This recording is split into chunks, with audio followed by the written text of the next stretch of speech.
Queen Jezebel. Jezebel is one of the oldest named evil queens in Western history, and her death, recorded in the 9th century BCE, is so viscerally specific that it has never been forgotten in nearly 3,000 years of storytelling. She was not a fairy tale villain. She was a real woman, a Phoenician princess from Sidon, who married King Ahab of Israel and brought her religion with her, promoting the worship of Baal in a kingdom where that was considered an act of spiritual war. The prophets of the Hebrew Bible, particularly Elijah and later Elisha, positioned her as the primary enemy of Yahwistic faith, and the books of Kings document her crimes in detail. The most damning of these was the judicial murder of a man named Naboth. Naboth owned a vineyard adjacent to the royal palace in Jezreel that Ahab wanted, and when Naboth refused to sell or trade it, Jezebel stepped in. She arranged for 2 false witnesses to accuse Naboth of cursing God and the king, which was a capital offense, and Naboth was stoned to death. Ahab got his vineyard, and Elijah, standing in that vineyard not long after, delivered a prophecy directly to Ahab that would define Jezebel's fate. The dogs would devour Jezebel in the plot of Jezreel, and no one would bury her. That prophecy, recorded in 1 Kings 21:23, is the sentence that hangs over everything that follows. After Ahab died in battle, Jezebel did not flee or collapse. She remained in the palace as queen mother, maintaining power through 2 successive sons, Ahaziah and then Joram. She was not a woman who crumbled, which makes what happens next all the more striking. Jehu, a military commander anointed by a messenger from the prophet Elisha, was tasked with wiping out the entire dynasty of Ahab. He drove his chariot furiously, which was apparently his reputation, killed Joram in the very field of Naboth, and then rode toward Jezreel. Jezebel knew he was coming, and instead of running, she painted her eyes, arranged her hair, and looked down from the upper window of the palace to watch him arrive. Scholars have debated this act for centuries. Some read it as defiance, a queen meeting death on her own terms, adorned and imperious.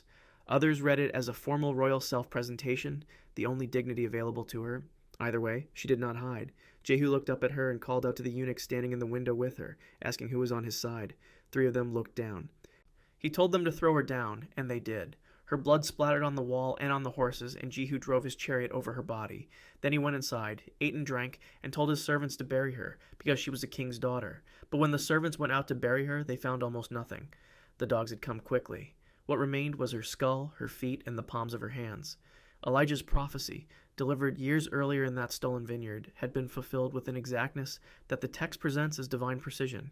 The image of those 3 fragments, a skull, 2 feet, 2 open palms, on the ground in Jezreel, is one of the most haunting in all of ancient literature, not because of its violence, but because of its specificity. It is worth noting that Jezebel is also referenced in Assyrian records, which confirm she was a historical figure, not a purely literary invention. The degree to which her portrayal in the books of Kings reflects objective history versus Yahweh's propaganda is a subject of serious ongoing scholarly debate. But the death itself, the window, the eunuchs, the dogs, those 3 fragments left in the field, is the version the world has carried forward for 28 centuries. Clytemnestra. Clytemnestra is not from a fairy tale. She is from the oldest and most uncompromising tradition of Western drama, the Greek tragic stage of the 5th century BCE, and her death is not a moral simplification, but a moral catastrophe that philosophers and playwrights have been arguing about ever since. She was the queen of Mycenae, wife of Agamemnon, and by every account a woman of formidable intelligence and absolute fury. Her husband had sacrificed their daughter Iphigenia at the port of Aulis to obtain favorable winds for the Greek fleet sailing to Troy. He had killed their child for military logistics. Clytemnestra did not forgive him. While Agamemnon spent 10 years at Troy, she took a lover, Aegisthus, and waited. When Agamemnon returned, she welcomed him with ceremonial purple cloths laid across the ground, the kind of honor reserved for gods, and then she killed him in the bath, trapping him in a net or robe so he could not fight back, and stabbing him. She was not subtle about it afterward.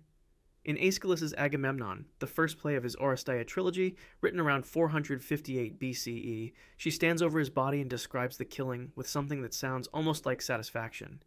She ruled Mycenae with Aegisthus for years after that.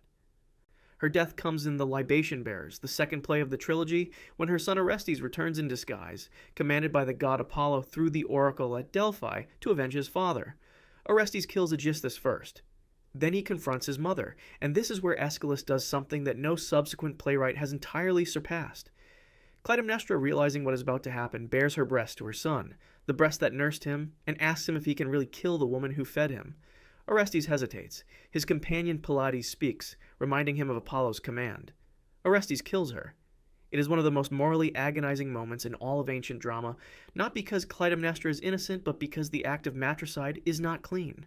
Orestes is immediately driven mad by the Furies, the Erinyes, ancient spirits of vengeance, specifically charged with punishing those who spill family blood, and they pursue him across the Greek world.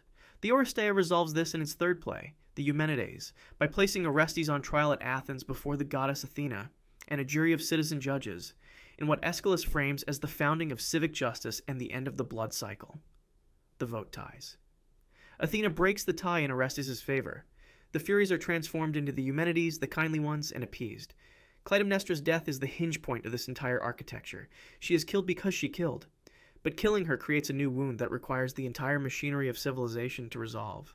Euripides wrote competing versions in his Electra and his Orestes, giving Clytemnestra more sympathetic shading and Orestes more psychological damage. Homer mentions her fate in the Odyssey as a cautionary counterpoint to the faithful Penelope. Across all versions, the death is consistent: a son, a sword, a mother who did not flinch. What changes is what the storyteller thinks it means. The evil queen, Queen Grimhild. The evil queen from Snow White is so embedded in Western visual culture that most people forget she began as a biological mother, not a stepmother. In the Brothers Grimm's first published edition of Sneewittchen in 1812, before later editions softened the story by making her a stepmother instead, a change that carried forward into every major adaptation, including the Disney film. She is the evil queen against whom all others are measured, the template.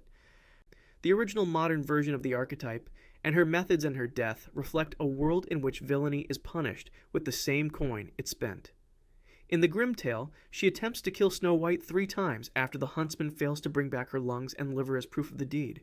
First, she disguises herself as a peddler woman and laces Snow White's bodice so tight the girl cannot breathe and collapses.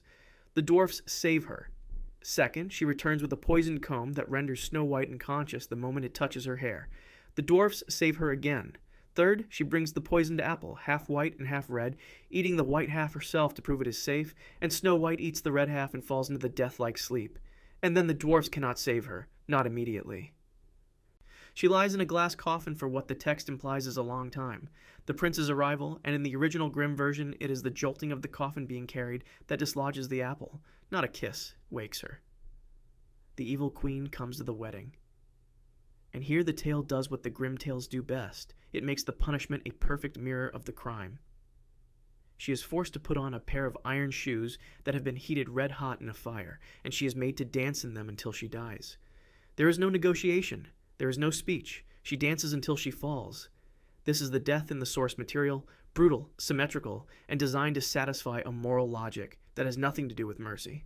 Disney's 1937 film, the first full-length animated feature in history, released on February 4th, 1937, and directed by David Hand, handled the death differently. The Queen, voiced by Lucille Laverne, transforms herself into an old hag using a potion she brews in her dungeon laboratory, takes the poisoned apple across a stormy night, and eventually is chased by the 7 dwarfs up a cliff face during a thunderstorm. She attempts to pry loose a massive boulder to crush the dwarfs below her. Lightning strikes the ledge she is standing on. The rock crumbles. She falls. 2 vultures sitting on a dead branch above watch her go, and then they open their wings and drop after her. Disney does not show the impact. It does not need to. The vultures descending tell you everything. The character's name, Grimhilda, does not appear anywhere in the film itself, and comes only from supplemental Disney production materials. A detail worth knowing because the film's queen is deliberately unnamed, a cipher of pure vanity and spite. The White Witch, Jadis. Jadis the White Witch is the most cosmically ambitious of all the evil queens in this list because her villainy is not confined to one kingdom or one world. According to C.S. Lewis's The Magician's Nephew, published in 1955 as a prequel to The Lion, The Witch and the Wardrobe from 1950, Jadis comes from a world called Charn, a dying planet she ruled as empress. And when she was about to lose a war against her own sister for the throne, she spoke the deplorable word, a magic that killed every single living thing in her world except herself. Every person, every animal, every bird, every insect in Charn, dead in a moment because she refused to lose. She then slept in a frozen palace for untold ages until 2 English children accidentally woke her, brought her briefly into our world, and then inadvertently transported her into Narnia at the moment of its creation, where she did not belong and was not welcome. Lewis establishes her as genuinely ancient and genuinely monstrous, in a way that makes her jealousy and cruelty feel earned rather than cartoonish. In Narnia, she has reigned for 100 years, holding the land in perpetual winter with no Christmas, a detail that functions as both world-building and symbol, a world without warmth, generosity, or the turning of seasons, frozen in her image. She turns enemies to stone in her courtyard. She is tall, white-skinned, and cold in the way that certain kinds of power are cold, completely indifferent to what it costs others. Her death comes at the Battle of Baruna, fought after Aslan's resurrection from the stone table. The deep magic of Narnia had given the witch the legal right to kill every traitor, and Edmund Pevensey had technically been her traitor, and Aslan had resolved this by substituting himself, dying on the stone table in Edmund's place. But the deeper magic, which the witch did not know because it predated even her long memory, stated that a willing innocent killed in a traitor's place would break death itself. The stone table cracked. Aslan came back to life. He breathed life back into the stone statues in the witch's courtyard, raising an army, and then led that army to the battle where the witch was winning against the Pevensey children and the creatures of Narnia. Lewis, in the book, describes the witch's death with notable economy. Aslan is upon her, and then she is dead. He does not linger on the mechanics. The 2005 film, directed by Andrew Adamson with Tilda Swinton as Jadis, gives the battle far more space, staging it as an extended sequence in which the witch fights Peter Pevensey in single combat and nearly kills him before Aslan arrives. The death in the film is shown as a decisive kill, Aslan bringing her down with full force, the battle turning in an instant. The BBC 1988 television adaptation follows the book's restraint more closely. What all versions share is the essential logic. The queen who killed an entire world to preserve herself is ultimately destroyed, because she could not imagine a power older than her own knowledge. The Queen of Hearts. The Queen of Hearts is a special case in this lineup, because in Lewis Carroll's original Alice's Adventures in Wonderland, published in 1865, she does not die. She does not even really lose in any meaningful sense. She is a figure of pure comic absurdity, a tyrant whose constant command of "off with their heads" is undermined throughout the book by the fact that, as Alice eventually observes, nobody actually gets executed. The executions are ordered constantly and carried out never.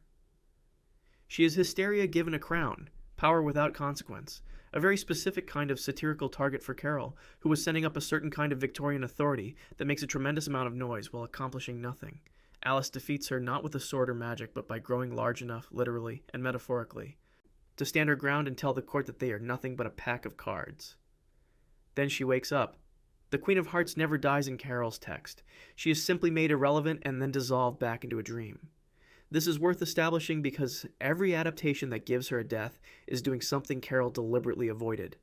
In Tim Burton's Alice in Wonderland from 2010, the villain is technically the Red Queen, played by Helena Bonham Carter, a conflation of Carroll's Queen of Hearts and the Red Queen from Through the Looking Glass, the 1871 sequel, which is a common pop culture error worth naming. Carroll wrote them as entirely separate characters, with entirely different thematic functions. Burton's Red Queen is defeated when Alice kills the Jabberwocky, her champion, which strips her of her authority. Her sentence is banishment rather than death. She is exiled with the treacherous Knave of Hearts, which in its own way is a darker punishment than a clean death. In ABC's Once Upon a Time, which ran from 2011 to 2018, the Queen of Hearts is revealed to be Cora, the mother of the evil Queen Regina, played by Barbara Hershey. Cora's death, which occurs in Season 2, is among the more emotionally devastating deaths in the series. Regina and Snow White arrange for Cora's own heart, which Cora had ripped from her own chest long ago to free herself from feeling, to be placed back inside her body. The restored heart floods Cora with love, specifically love for her daughter Regina, and the shock of it, the sudden rush of feeling into a heart that has been hardened by decades of darkness and ambition, kills her. She dies in Regina's arms saying she could have been enough. It is a death designed to hurt the hero more than the villain, and it does its job with precision. Maleficent. Maleficent's death in the 1959 Disney animated film Sleeping Beauty is one of the most visually spectacular villain deaths in the history of animation, and it is worth understanding what it was built on before describing it, because the original source material handles the villain's end quite differently. Charles Perrault's 1697 fairy tale La Belle au Bois Dormant, which is the primary literary source for the Sleeping Beauty story, does not feature a dramatic dark fairy with a name or a dragon form. The villain is an old fairy who was not invited to a christening, curses the princess, and then simply dies of old age before the story's climax, which is almost comedically anticlimactic. The Brothers Grimm version, Udorn Roshan, similarly dispatches the wicked fairy without fanfare. Disney's Maleficent, who describes herself as the mistress of all evil and is voiced with magnificent theatrical menace in the 1959 film, was not invited to the christening of Princess Aurora. Her curse, that Aurora will prick her finger on the spindle of a spinning wheel before the sun sets on her 16th birthday and die, is softened by the good fairy Merryweather into a deep sleep breakable by love's first kiss. Maleficent spends 16 years failing to find Aurora, before realizing the three good fairies have hidden her as a peasant girl in the forest. Once she executes the curse, she imprisons Prince Philip to prevent the one thing that can undo it. The three fairies rescue Philip, arm him with the sword of truth and the shield of virtue, and he fights through a forest of thorns. Maleficent conjures before reaching the castle. She transforms into a massive dragon, black and purple, breathing green flame, and the battle on the cliff face is animated with a scale and ferocity that was extraordinary for the period. The fairies enchant the sword. Philip throws it directly into the dragon's chest. Maleficent rears back, staggers, and collapses over the edge of the cliff. Where her body falls, only her black cloak remains on the rocks below, the sword of truth piercing it. It is a deliberately clean resolution, evil literally deflated and left as an empty garment. The 2014 live-action Maleficent, directed by Robert Stromberg and starring Angelina Jolie, substantially rewrites this, repositioning Maleficent as the film's true protagonist. The villain in that version is King Stefan, Aurora's father, who dies falling from a tower in a struggle with Maleficent after she recovers her wings. Maleficent survives both that film and its 2019 sequel, Maleficent, Mistress of Evil. The death of the original animated Maleficent remains the canonical version, and that empty cloak on the rocks below the cliff is one of Disney's most quietly perfect images. The Wicked Witch of the West. The Wicked Witch of the West is technically not a queen. She holds regional authority over the western quadrant of Oz and controls the winged monkeys through a golden cap rather than ruling through any formal monarchy. But she sits so firmly within the evil queen archetype in cultural imagination that excluding her from this list would be its own kind of distortion. L. Frank Baum published The Wonderful Wizard of Oz in 1900, and in that original novel the witch is described as having only one eye, which functions like a telescope, able to see across vast distances. She sends successive waves of creatures to stop Dorothy and her companions, wolves, crows, bees, the Winkies, the winged monkeys, and when Dorothy is finally brought to her castle, the witch covets the silver slippers. Not the ruby ones. The ruby slippers were a change made for the 1939 MGM film specifically to show off the capabilities of Technicolor, and in the original text they are silver. The witch tries to steal them by making Dorothy trip on an invisible bar, gets one slipper, and Dorothy's response is to grab the nearest bucket of water and throw it at her in fury. The witch melts. Baum writes it matter-of-factly.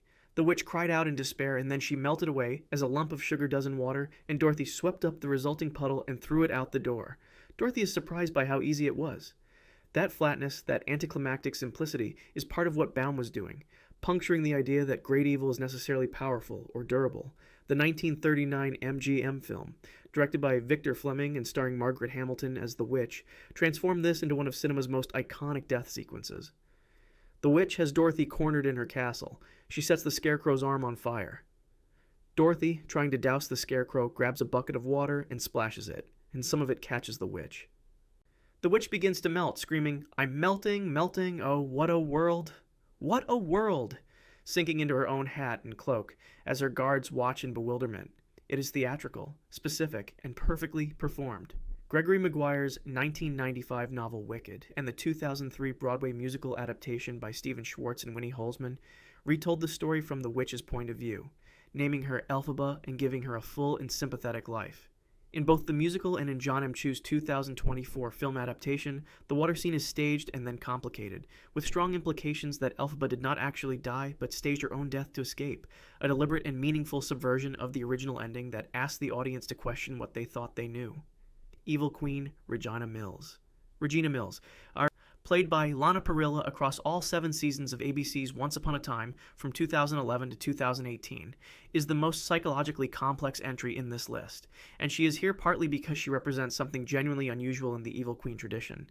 An evil queen who does not die and whose story argues, across 156 episodes, that the entire archetype is a wound rather than an identity.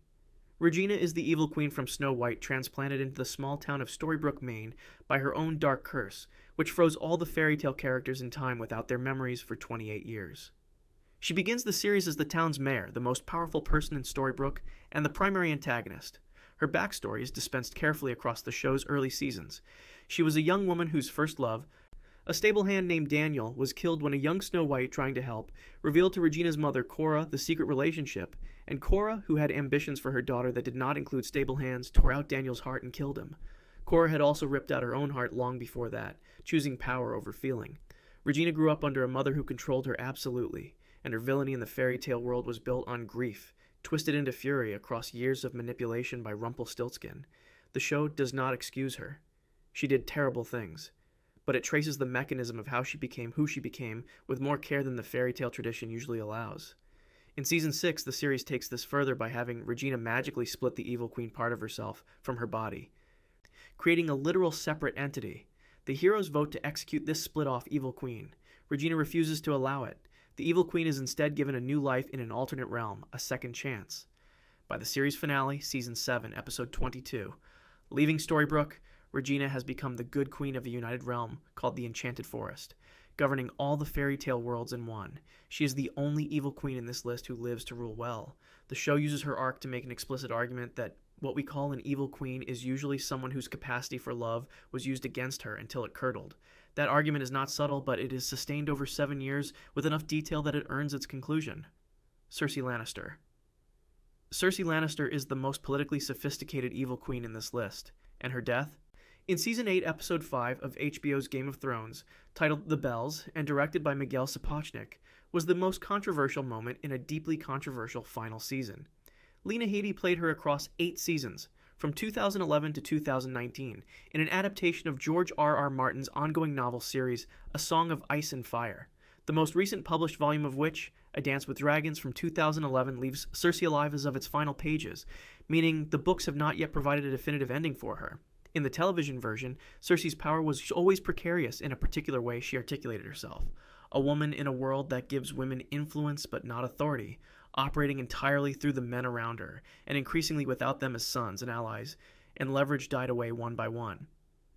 Her most spectacular act in the series is the wildfire explosion that destroys the Great Sept of Baelor in the Season 6 finale, killing the High Sparrow, Marguerite Tyrell, Mace Tyrell, Kevin Lannister, and hundreds of others in a single green fire catastrophe. She watches from a window with a glass of wine, having outmaneuvered everyone who thought they had outmaneuvered her. It is one of the show's finest sequences, and perhaps her finest hour, as dark as that phrasing is. Her death 2 seasons later carries none of that control. As Daenerys Targaryen burns King's Landing from Dragonback, despite the city's surrender, Cersei and her twin brother Jaime attempt to escape through the tunnels beneath the Red Keep. They are blocked by cascading rubble from the destruction above. They embrace. The ceiling comes down on them. They are found in the rubble in the following episode, dead beneath the ruins of their family's seat of power. The gap between the death she probably imagined for herself, some kind of final confrontation, a last political move, a last word, and the death she actually received, buried in silence under falling stone, is the core of why it provoked such strong reaction. Whether that gap is brilliant or a failure depends on what you think the show was doing with her. Queen Ravenna. Queen Ravenna, played by Charlize Theron in Universal Pictures' Snow White and the Huntsman from 2012, and its sequel-prequel, The Huntsman. Winter's War from 2016 is the most extensively backstoried evil queen in film history, given an origin so specific that her villainy becomes almost mechanistically inevitable. As a child, her mother cast a spell over her that bound her survival to her beauty, meaning that aging, or being surpassed in beauty by another, would literally kill her. She has spent her life consuming the youth of other women, draining it from them and absorbing it, leaving her kingdom as a gray wasteland of women aged prematurely and broken. Her specific fixation on Snow White is not mere vanity, but survival. Snow White's heart, according to the magical mirror, is the source of power that would make Ravenna truly immortal, rather than just preserved. She rules through fear, dark magic, and the loyalty of her brother Finn, who helps her extend her reach. In the 2012 film, Snow White escapes, survives in the dark forest, finds the dwarfs and then the Duke's son William, and eventually leads an assault on Ravenna's castle. The final confrontation happens inside the throne room. Ravenna moves to rip out Snow White's heart. Snow White, clad in armor, appears to yield, goes limp, and then when Ravenna leans close, drives a concealed blade into her. Ravenna's reaction is one of the film's most visually striking sequences. Her face begins to age rapidly, years collapsing across her features in seconds, her body disintegrating into black fragments that scatter and vanish. A villain unmade by the very beauty she could never stop pursuing. In The Huntsman. Winter's War, Ravenna is resurrected through a shard of her enchanted mirror and inhabits it, gradually reconstituting herself before being destroyed a second time when the mirror itself is destroyed. Charlize Theron's performance across both films makes Ravenna one of the few evil queens in modern cinema whose beauty and terror feel genuinely unified rather than just aesthetically coordinated. She is also one of the only villains in this list to die twice. Queen Nerissa. Queen Nerissa, played by Susan Sarandon in Disney's Enchanted from 2007, directed by Kevin Lima, is the most self-aware entry in the evil queen tradition, because the film she inhabits is specifically designed to play with the conventions of every Disney fairy tale that came before it. And Nerissa's death is staged as a direct visual quotation of Maleficent's dragon death from Sleeping Beauty in 1959, a deliberate callback that the film trusts its audience to recognize and enjoy. Nerissa rules the animated kingdom of Andalasia and is threatened by her stepson Edward's upcoming marriage to Giselle, a cheerful, singing, relentlessly optimistic fairy tale heroine, because a queen means a queen mother, and a queen mother is no longer the most powerful woman in the palace. She pushes Giselle into a magic well that deposits her in live-action New York City, which is about as far from Andalasia as it is possible to get. Nerissa follows her eventually because her plans keep failing. The climax takes place atop a Manhattan skyscraper, most likely the Woolworth Building, based on production design, where Nerissa transforms into a massive dragon in the real world, a spectacular genre violation, dark purple and scaled, enormous on top of a building made of steel and glass, and decades of perfectly ordinary human life below. She seizes Robert, the cynical divorce lawyer played by Patrick Dempsey, who has spent the film falling for Giselle, and dangles him from the top of the building. Giselle, who has spent enough time in New York to have acquired actual anger rather than just animated worry, climbs up after him. She grabs Robert. Nerissa loses her grip and her footing simultaneously and falls from the top of the building, dropping into the city far below. The film does not show the impact. It does not need to. The fall's enough, and the genre inversion is complete. The princess saved the prince, the dragon fell, and the city went back to being the city. The sequel, Disenchanted, released on Disney Plus in 2022, does not bring Nerissa back. It finds a different kind of evil queen to work with, and the less said about that, the better. Queen Ingrid. Queen Ingrid, played by Michelle Pfeiffer in Maleficent. Mistress of Evil from 2019, directed by Joachim Ronning, is the most institutionally evil queen in this list, and her death is the most undignified, which is partly the point. She is the Queen of Ulstead, a human kingdom bordering the moors, the fairy realm protected by Maleficent, and she presents herself throughout the film as a warm, elegant, reasonable woman interested in peace and a good marriage between her son Prince Philip and Aurora. This is entirely false. Ingrid has spent years engineering the conditions for a genocide of the fairy folk. She uses iron, which is lethal to fairies, as a weapon, and has developed a biological agent from a dark flower capable of killing fairies when dispersed in an enclosed space. Her plan involves luring the fairies to a wedding ceremony in the Ulstead Chapel and releasing the compound there, killing them all at once while maintaining plausible distance. Her scope of villainy, methodical, institutional, disguised behind ceremony and maternal warmth, puts her closer to the Cersei end of the spectrum than the Grimhild end. She shoots Maleficent with an iron bullet during the chaos she orchestrates, nearly killing her. Maleficent is saved and ultimately transformed into her phoenix form, her true nature as a dark fae, and returns to the battle. The fairies fight back. And Ingrid's death comes not from a sword or a fall or a bolt of magic, but from Flittle, one of Aurora's fairy godmothers, played by Imelda Staunton, who is dying from Ingrid's iron dust at the moment she uses her last available magic to transform Queen Ingrid into a goat. A small, confused, ordinary goat, standing in her own throne room, in her own palace, the queen who orchestrated a genocide, who played her role with elegance and precision and cold intelligence, ends the film as livestock, led away bleeding, stripped not just of power, but of the dramatic villain's death she had, in a different kind of story, earned. It is the most humiliating conclusion in this entire list, and it is clearly intentional. Some evil queens fall off cliffs. Some melt, some are buried under rubble, and one becomes a goat, and the movie absolutely means it. Cambyses II of Persia. Cambyses II inherited the greatest empire on earth from his father Cyrus the Great, and then spent his reign doing everything he could to destroy it from the inside.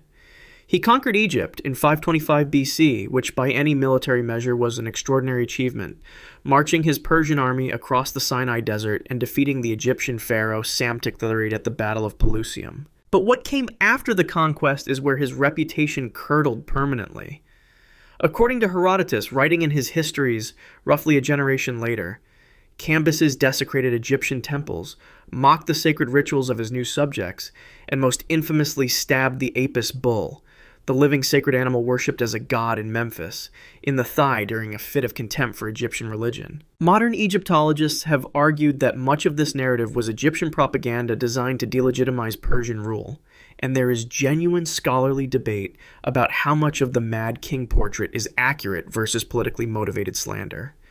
But even accounting for bias in the sources, the broad strokes of a paranoid and violent ruler are hard to dismiss entirely. Cambyses murdered his own brother Bardia, also called Smerdis, out of fear that his sibling would claim the throne, and according to Herodotus also killed his sister-wife in a rage. He then launched a series of catastrophic military campaigns, including sending an army of 50,000 men into the Libyan desert toward the Oracle of Amun at Siwa, an army that, according to ancient accounts, was swallowed entirely by a sandstorm and never seen again, one of history's most enduring military mysteries. In 522 BC, with a rebellion brewing back home in the form of someone claiming to be his murdered brother Bardia, Cambyses rushed back from Egypt to deal with the crisis. He never made it. He died along the way, somewhere in Syria or near Ecbatana, depending on the source, from a wound to the thigh. Herodotus notes with what reads as deliberate satisfaction that the wound was in exactly the same spot where Cambyses had stabbed the sacred Apis bull. Whether divine punishment or simple historical irony, the symmetry was not lost on ancient writers. The man who mocked a god's living embodiment died from a festering wound in the god's wound, his empire fracturing within months of his last breath. Qin Shi Huang. Qin Shi Huang unified China in 221 BC, ending centuries of brutal warfare between the warring states, and then spent the rest of his life desperately trying to avoid the one enemy no army could stop. Death terrified him in a way that shaped everything he did as emperor. He burned books and buried Confucian scholars alive to control thought and suppress dissent. He built the Great Wall, vast road networks, and a standardized system of weights, measures, and written language across a country the size of a continent. He also built himself a tomb so elaborate that it contained an entire underground palace guarded by 8,000 life-size terracotta warriors, bronze horses, rivers of mercury representing the great waterways of China, and treasures that archaeologists are still excavating today. None of it could save him because he was simultaneously engineering his own death. Qin Shi Huang became obsessed with immortality elixirs, sending expeditions across the known world in search of the secret to eternal life. His court alchemists, eager to please an emperor who executed people for failure, fed him mercury pills, genuinely believing that mercury, with its strange liquid metallic shimmer, represented an immortal substance. The emperor consumed these pills in increasing quantities as his health declined, and what he was actually doing was accumulating toxic levels of mercury in his tissues with every dose. By 210 BC, while on one of his regular inspection tours of the empire, he died somewhere near the Shikyu platform, far from his capital of Xianyang. He was 49 years old. His chief eunuch Zhao Gao and his youngest son Hu Hai, who happened to be with him when he died, immediately recognized that his death was an opportunity. They concealed the body, forged imperial documents to sideline the legitimate heir Fusu, and placed the pliable Hu Hai on the throne, and escorted the imperial procession back toward the capital with the emperor's corpse sealed in his carriage. It was high summer. The body began to decompose rapidly. According to Sima Qian, writing in his Records of the Grand Historian, roughly a century later, the conspirators ordered carts of salted fish to travel alongside the imperial carriage so that the smell of rotting fish would disguise the smell of the rotting emperor. The man who had dedicated his life to cheating death was transported home as cargo hidden behind a seafood delivery. The Qin dynasty, the eternal dynasty he had founded, collapsed 4 years after his death, in 206 BC, Herod the Great. Herod the Great built some of the ancient world's most spectacular architecture, including the massive expansion of the Second Temple in Jerusalem, the fortress palace of Masada rising from the Judean desert, and the harbor city of Caesarea Maritima, and he also executed his wife, her mother, and 3 of his own sons, which gives you a fairly clear picture of the man's priorities. He was a Roman client king, which meant his power depended entirely on staying useful to Rome, and that particular form of insecurity, combined with what appears to have been profound paranoia, made him dangerous to everyone around him. Augustus Caesar reportedly joked that it was safer to be Herod's pig than his son, a comment that worked on 2 levels since Jewish dietary law meant the pig was safe from the dinner table. The biblical account of Herod ordering the massacre of all male infants in Bethlehem does not appear in secular historical sources and is considered historically disputed by scholars, as but it fits so cleanly with his documented behavior that historians have argued it is at least plausible. What is documented extensively by the historian Josephus in both his Jewish War and Jewish Antiquities is that Herod's final years were consumed by a disease of extraordinary suffering. Josephus describes intense itching across the whole body, intestinal pains, convulsions, an ulcerated colon, and gangrene of the genitals, a combination that modern medical scholars have suggested might correspond to chronic kidney disease, complicated by Fournier's gangrene, a rare but catastrophically destructive bacterial infection. He traveled to the mineral baths at Caliro, east of the Dead Sea, seeking relief and found none. Even in the grip of terminal illness, he arranged for prominent Jewish leaders to be arrested and held in the Hippodrome at Jericho with orders that they be executed at the moment of his death, ensuring that there would be mourning in the kingdom regardless of how his subjects actually felt about losing him. His sister Salome quietly released them the moment he died, in 4 BC in Jericho, surrounded by a court that had feared rather than loved him. He had built monuments that would stand for millennia and left behind a kingdom that was immediately divided and diminished. Caligula.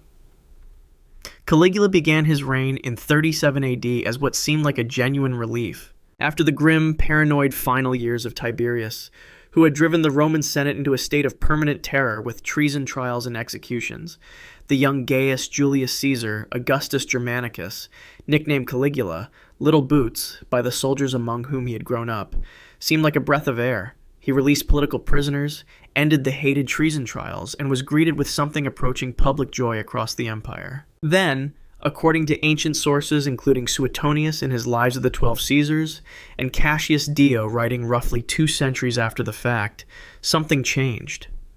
Modern historians are rightly cautious about these accounts since both writers were drawing on material produced by people hostile to Caligula's memory and the Senate class he had humiliated. But what is not disputed is that his reign became genuinely terrifying for everyone around him. Ancient accounts describe him declaring himself a living god, holding conversations with the statue of Jupiter, appointing his horse Incitatus as a priest, and allegedly planning to make him a consul, and ordering spectators at the games thrown into the arena when he ran out of criminals for the wild beasts, reportedly because he was bored. He executed people with a casualness that made the Senate permanently nervous, and mocked the very officials whose cooperation he needed to govern. The man who finally ended it was Cassius Chaerea, a Praetorian Guard officer whom Caligula had repeatedly humiliated in public, mocking his supposedly effeminate voice and assigning him degrading watchwords. On January 24, 41 AD, during a break in the Palatine Games, Cassius Chaerea and a group of co-conspirators intercepted Caligula in a palace corridor and stabbed him approximately 30 times. He was 28 years old and had reigned for 3 years, 10 months, and 8 days. His wife Caesonia and their infant daughter were killed within the hour to prevent any claim of succession. The Senate briefly entertained the idea of restoring the Republic, before deciding that having Caligula's uncle Claudius on the throne was probably easier. Attila the Hun. Attila the Hun was called the Scourge of God by the people who survived his campaigns, and the title was not hyperbolic. From roughly 434 to 453 AD, he led the Hunnic Empire on a path of destruction that reshaped Europe's map and permanently altered the trajectory of the Roman world. His forces devastated the Eastern Roman Empire repeatedly, extracting enormous tribute payments and sacking cities across the Balkans. He swept into Gaul in 451 AD before being stopped at the Battle of the Catalonian Plains in one of late antiquity's most consequential engagements. Then, in 452 AD, he invaded Italy, sacking Aquileia so completely that the city effectively ceased to exist as a major urban center, its refugees fleeing to the lagoons that would eventually become Venice. He advanced toward Rome itself before turning back, a withdrawal that ancient sources attributed variously to a meeting with Pope Leo I, to plague and famine ravaging his army, and to news of Eastern Roman forces threatening his rear. The truth is probably some combination of all three. Priscus of Panium, a Roman diplomat who had actually met Attila in person, described him as surprisingly modest in his personal habits compared to the luxury of his court, eating from wooden plates while his commanders dined from silver and gold. Then, in 453 AD, at what should have been a night of celebration, Attila the Hun died in his bed. He had just married a young woman named Ildico, one of many wives, and on the morning after the wedding feast, his attendants, growing concerned that he had not emerged, broke into the bridal chamber and found him dead. Ildico sat weeping and veiled beside the body. Attila had not been stabbed. had not been poisoned as far as anyone could determine, and had not died in battle. He had suffered a massive nosebleed, epistaxis, while drunk and unconscious on his back, choked on his own blood, and drowned in it. The man who had made two empires tremble was undone by excessive celebration, and the way alcohol relaxes the muscles that keep a person breathing properly. His empire, which had been entirely dependent on his personal authority, fragmented almost immediately after his death. Ivan the Terrible. Ivan IV of Russia, the first ruler to be officially crowned Tsar of all Russia, began his reign in 1547 with genuine promise, reforming the legal code, expanding trade, and conquering the khanates of Kazan and Astrakhan in significant military victories. Then in 1560, his first wife Anastasia died, and something in Ivan broke, or perhaps revealed itself fully for the first time. He became convinced she had been poisoned by the boyar nobility, and modern forensic analysis of her remains has actually found elevated levels of mercury and lead in her bones, though whether this indicates deliberate poisoning or simply the toxic cosmetics common in the period remains debated. What followed was one of the longest sustained reigns of royal terror in European history. In 1565, Ivan created the Oprichnina, a parallel state within the state, whose black-robed riders on black horses carrying brooms and severed dog heads as symbols terrorized the Russian nobility for years. In 1570, Ivan descended on the city of Novgorod, which he suspected of disloyalty, and over 5 weeks presided over a massacre in which estimates of the dead range from 2,000 to 60,000 people depending on the source, with the city's population essentially destroyed. Then in 1581 came the act that defined his legacy even more than the massacres. During an argument, Ivan struck his pregnant daughter-in-law for wearing what he considered immodest clothing. His son and heir, Ivan Ivanovich, confronted him in her defense. Ivan the Terrible struck his son in the head with his iron-tipped staff.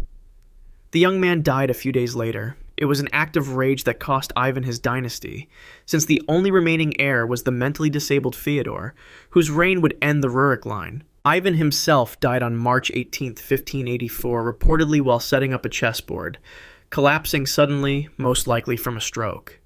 Forensic examination of his exhumed remains in the 20th century found high levels of mercury in his bones, suggesting either chronic poisoning by enemies, or more likely, treatment with mercury-based medicines for his severe arthritis and possibly syphilis, a common if catastrophic remedy of the period.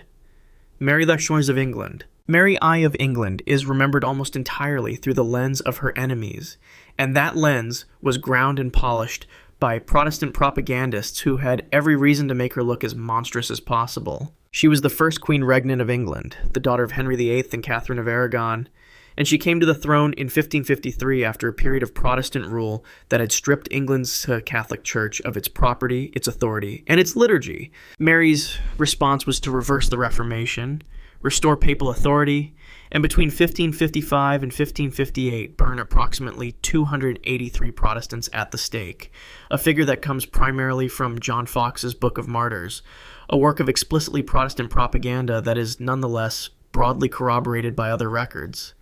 The burnings were real, they were public, and they were deeply unpopular, turning English public opinion against her in ways her reign never recovered from. She also presided over the loss of Calais in 1558, England's last territory in France, a loss she reportedly said would be found written on her heart when she died. Her marriage to Philip II of Spain produced no children, partly because she experienced 2 phantom pregnancies, medical events in which her body convinced itself it was pregnant, possibly due to ovarian cysts or uterine cancer, complete with a swelling abdomen and the cessation of her menstrual cycle, only for the pregnancy to simply dissolve without any child being born. These episodes were devastating to her personally and catastrophic politically, and Philip II largely abandoned her after the second one, returning to Spain and leaving her to govern an increasingly hostile kingdom alone.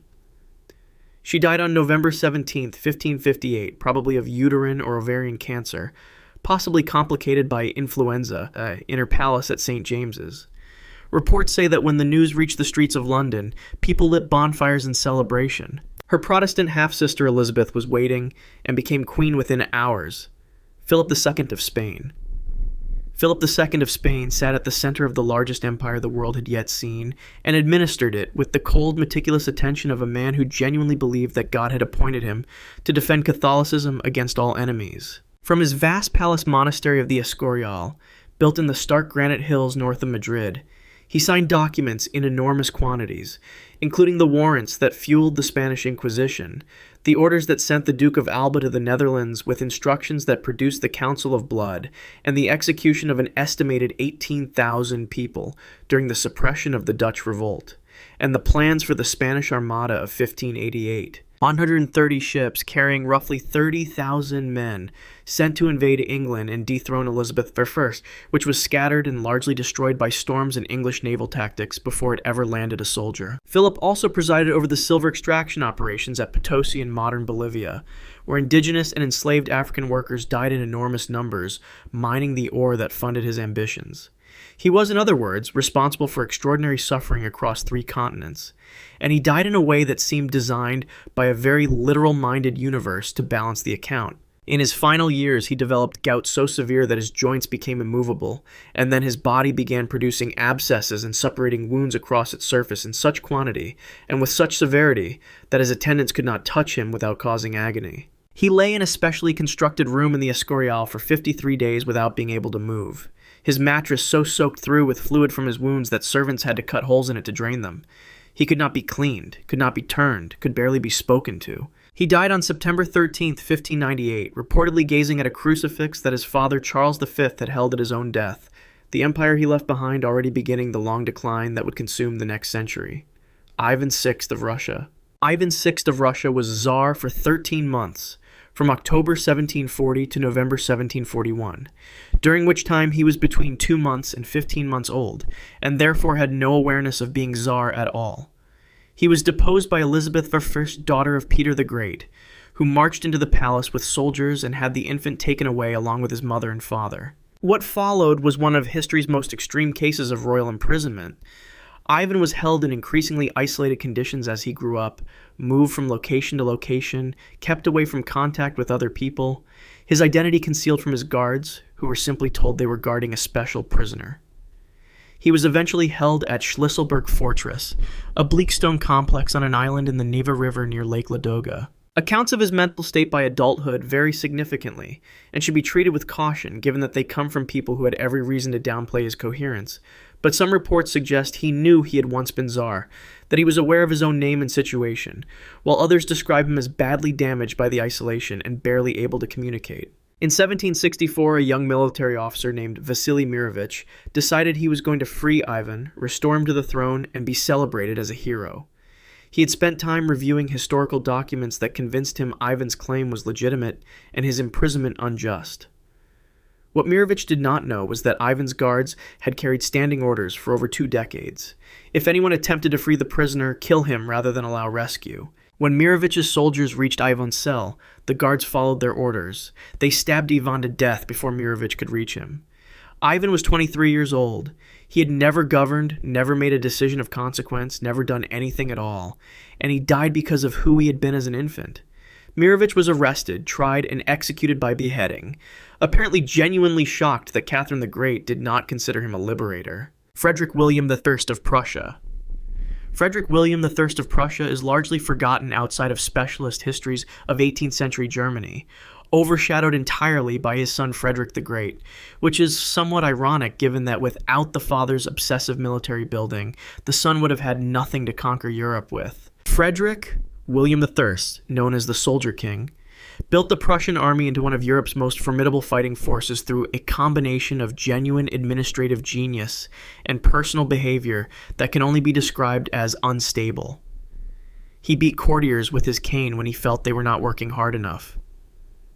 He fined ministers for perceived laziness and once reportedly struck an ambassador in the street. His court was stripped of luxury and elegance because he considered both wasteful and contemptible, and anyone who disagreed tended to find out how strong his right arm was. His particular obsession was the Potsdam Giants, a regiment composed entirely of men who were at least 6 feet tall, a remarkable height for the early 18th century, recruited from across Europe and in some cases simply kidnapped from other countries when their rulers were not looking, with Frederick William reportedly offering to pay or simply seizing men without asking. The regiment served no serious military purpose, but he loved them with a devotion he never showed his actual children.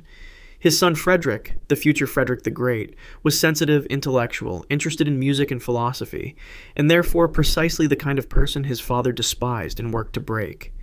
When Frederick attempted to flee Prussia in 1730 with his close companion Hans Hermann von Kade, Frederick William had them both arrested. He ordered Kade executed by beheading in the courtyard outside Frederick's prison window, forcing his 18-year-old son to watch his friend die. Frederick William suffered from gout and porphyria in his final years, porphyria being a genetic metabolic disorder that causes severe abdominal pain, neurological symptoms, and sensitivity to light, and he died on May 31, 1740 from dropsy and the accumulated damage of years of illness. His final reported act of coherence was ensuring his military machine was handed intact to the son he had spent decades trying to destroy. Maximilien Robespierre.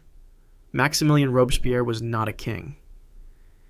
He held the title of representative to the National Convention and later sat on the Committee of Public Safety, and he would have been deeply offended by the comparison to royalty, having helped send a king to the guillotine. But he exercised more absolute personal power over France during the Terror of 1793 and 1794 than most monarchs ever managed, and the mechanism of his rule was the same one that had defined tyrants for centuries: the threat of sudden death for anyone deemed an enemy. During the Terror, approximately 17,000 people were officially executed, the vast majority by guillotine, and an estimated 40,000 more died in prisons or through summary executions in the provinces, figures that vary by source and methodology but represent an extraordinary deliberate slaughter of a country's own citizens. Robespierre sent friends, allies, and fellow revolutionaries to the blade with the same calm ideological certainty he applied to aristocrats and priests. Georges Danton, one of the Revolution's most prominent figures, was guillotined in April 1794 after Robespierre decided he was insufficiently committed to revolutionary purity. By the summer of 1794, the Terror had consumed so many people that no one in the convention felt safe, and on July 26, 1794, Robespierre gave a speech to the convention that was vague, threatening, and refused to name which members he intended to move against next. That ambiguity was his fatal mistake. Every member of the convention who did not know whether they were on his list decided simultaneously that they would rather act first. On July 27th, the Thermidorian reaction erupted.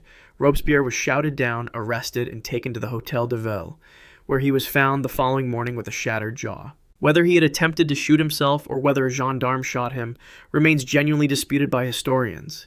He was taken to the guillotine on July 28, 1794, and reports from the time described the bandage holding his ruined jaw together being torn away before the blade fell, causing him to scream. He was 36 years old. The machine of death he had perfected took him apart with the same efficiency he had applied to everyone else. Vlad III of Wallachia. Vlad III of Wallachia, known to history as Vlad the Impaler, ruled the small principality of Wallachia in what is now Romania during the mid-15th century, and his method of dealing with enemies, criminals, foreign invaders, and anyone else who displeased him was to drive a sharpened wooden stake through their body in a manner specifically calibrated to avoid immediately vital organs so that the victim would remain alive, in agony, sometimes for hours or days, displayed as a public warning. Casualty estimates for his reign vary enormously, from 40,000 to 100,000 people, and should be treated with appropriate skepticism given that the primary Western sources are German pamphlets produced by people he had specifically targeted, but the practice itself is corroborated across enough independent sources that its reality is not seriously disputed. His most famous documented act of psychological warfare came in 1462 when Mehmed II, the Ottoman Sultan who had conquered Constantinople in 1453, and was not a man easily frightened, advanced into Wallachia with an army vastly superior to anything Vlad could field. Vlad retreated before him, employing scorched earth tactics and poisoning wells, and then Mehmed II's army encountered what became known as the Forest of the Impaled, an estimated 20,000 Ottoman prisoners and Wallachian traders arranged on stakes in a field outside the city of Targovist, their decomposing bodies creating a scene that by all accounts stopped the most powerful military force in the region in its tracks. Mehmed II reportedly turned his army around. Vlad's death is one of history's genuine unresolved mysteries. He was most likely killed in battle near Bucharest in late 1476 or early 1477, though the exact date and circumstances remain unclear. Some accounts suggest assassination by Wallachian boyars who had never stopped plotting against him. What is more certain is that his head was sent to Constantinople, where Mehmed II had it displayed on a spike above the city walls, a pointed reversal of the man who had turned impalement into an art form. His tomb at Snagov Monastery was excavated in the 20th century, and the grave attributed to him was found to contain no remains. Charles II of Spain. Charles II of Spain was the product of a dynasty that had spent generations marrying its own cousins, aunts, and nieces in an effort to keep power consolidated within the Habsburg family. And by the time he was born in 1661, the genetic consequences of that strategy had reached their logical conclusion. His parents were uncle and niece. His family tree had been compressed so dramatically by inbreeding that geneticists analyzing the Habsburg lineage in a 2009 study published in PLOS One calculated that Charles had a coefficient of inbreeding higher than if he had been the product of a direct sibling marriage.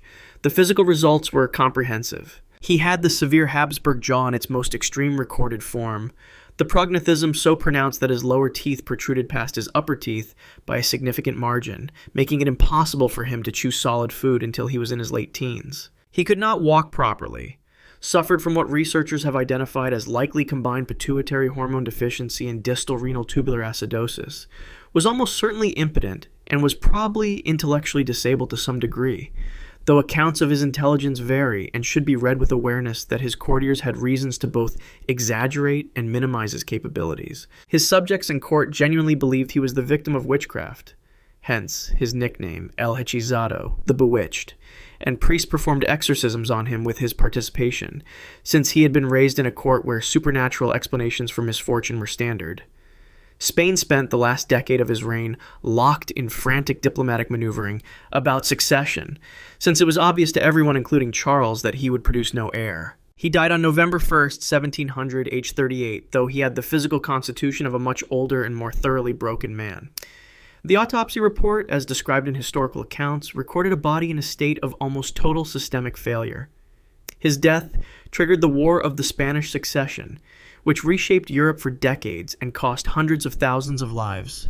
One final consequence of a dynasty that had slowly consumed itself. King Leopold II of Belgium. King Leopold II of Belgium personally owned the Congo Free State from 1885 to 1908, not as a colony of Belgium, but as his private property, and the rubber quota system he imposed there is estimated to have caused the deaths of between 1 million and 10 million Congolese people, a range that reflects the genuine difficulty of counting deaths in a territory where record-keeping was not a priority, and where the killing was often done by proxy through local enforcers. The mechanism of his rule became infamous through a single specific horror.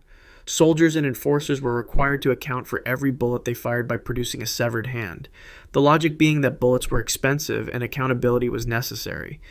The result was that hands became a currency of the regime, smoked and preserved in baskets, severed not only from the dead, but from living people when soldiers needed to show productivity without wasting ammunition. Leopold himself remained in Brussels throughout all of this, attending charity events, funding urban beautification projects, and presenting himself to European audiences as a humanitarian pioneer, bringing civilization to Central Africa. He was extraordinarily successful at this performance for decades. The exposure of his regime came through a sustained campaign by journalist E.D. Morel, who had noticed while working as a shipping clerk that the ships returning from the Congo were bringing ivory and rubber but no trade goods, which could only mean the labor was not being paid for, and Roger Casement, a British consul whose 1904 report documented the atrocities in systematic detail. Joseph Conrad, who had traveled the Congo in 1890, had already transmuted what he witnessed into Heart of Darkness, published in 1902. Under international pressure, Belgium stripped Leopold of the Congo in 1908 and took it as an actual colony, somewhat improving conditions. Leopold died on December 17, 1909, of a pulmonary embolism in his palace, wealthy and comfortable, having faced no trial, no punishment, and no legal accountability of any kind for what happened in the Congo. His funeral cortege was booed by crowds in the streets of Brussels. Idi Amin seized power in Uganda in a military coup on January 25, 1971, overthrowing the elected government of Milton Obote while Obote was attending a Commonwealth summit in Singapore, and then spent the next 8 years demonstrating what happens when absolute power is combined with no limiting principle whatsoever. In 1972, he expelled approximately 60,000 people of South Asian descent from Uganda, giving them 90 days to leave and handing their businesses and properties to his supporters, a move that devastated the Ugandan economy because the expelled community had been running much of the country's commercial infrastructure. During his regime, an estimated 100,000 to 500,000 Ugandans were killed by his security forces, a range that reflects the difficulty of documentation in a country where opposition journalism was not survivable. His State Research Bureau, the primary instrument of internal terror, tortured and murdered perceived opponents with methods that survivors and investigators documented in detail. Amin himself is widely reported to have participated personally in executions and to have kept the severed heads of enemies in a refrigerator at his residence, accounts that come from multiple testimonies but that are difficult to verify through physical evidence. He gave himself a title of extraordinary length: His Excellency, President for Life, Field Marshal Al-Haji, Dr. Idi Amin Dada, VC, DSO, MC, CBE, Lord of all the beasts of the earth and fishes of the seas and conqueror of the British Empire in Africa in general and Uganda in particular, with the CBE specifically meaning conqueror of the British Empire, a pointed mockery of the colonial honor he had turned inside out. His end came not from a coup within Uganda, but from his own military adventurism. In 1978, he ordered an invasion of Tanzanian territory, and Tanzania responded with a full military counteroffensive that Ugandan forces could not stop. By April 1979, Tanzanian troops had reached Kampala, and Amin had fled. He went first to Libya, then to Iraq, then eventually to Jeddah, Saudi Arabia, where the Saudi royal family provided him with a comfortable exile in which he lived quietly for over 2 decades. He died on August 16, 2003, of multiple organ failure, in a hospital in Jeddah, aged approximately 78, having faced no trial, no accountability, and no consequence beyond the loss of his title. Some men who build empires of terror die in palaces. Some die in foreign hospital beds with a view of the Red Sea. History does not always close the ledger the way it should. Empress Liu Ji. Empress Liu Ji didn't just rule China. She redefined what cruelty and power could look like, and then her entire bloodline was erased for it. She rose from imperial consort to the most powerful person in the Han dynasty after Emperor Gaozu's death in 195 BCE, ruling through a succession of puppet emperors while systematically dismantling anyone who threatened her grip. Her most infamous act was what she did to Lady Xi, a rival consort who had been the emperor's favorite. Liu had her blinded, deafened, and stripped of her limbs, then placed the living remnant of her in a latrine and called it the human pig. And then, according to the historian Sima Qian, writing in the Shiji roughly a century later, invited her own son Emperor Hui to come and look at it. He reportedly wept so hard he fell ill and never fully recovered. That was Liu's version of a warning. For 15 years she packed military commands and ministerial positions with members of her own Liu clan, effectively staging a slow-motion hostile takeover of the Liu imperial bloodline from within. When she died of illness in 180 BCE, the Han loyalists who had been watching and waiting moved with remarkable coordination. Within weeks, in a single orchestrated night, they hunted down and killed every member of the Liu clan they could find. Men, generals, women, children, servants of consequence. The massacre was thorough and deliberate, designed not just to end the family, but to erase the political infrastructure she had spent decades building. Her name survived, but only as a weapon turned against her.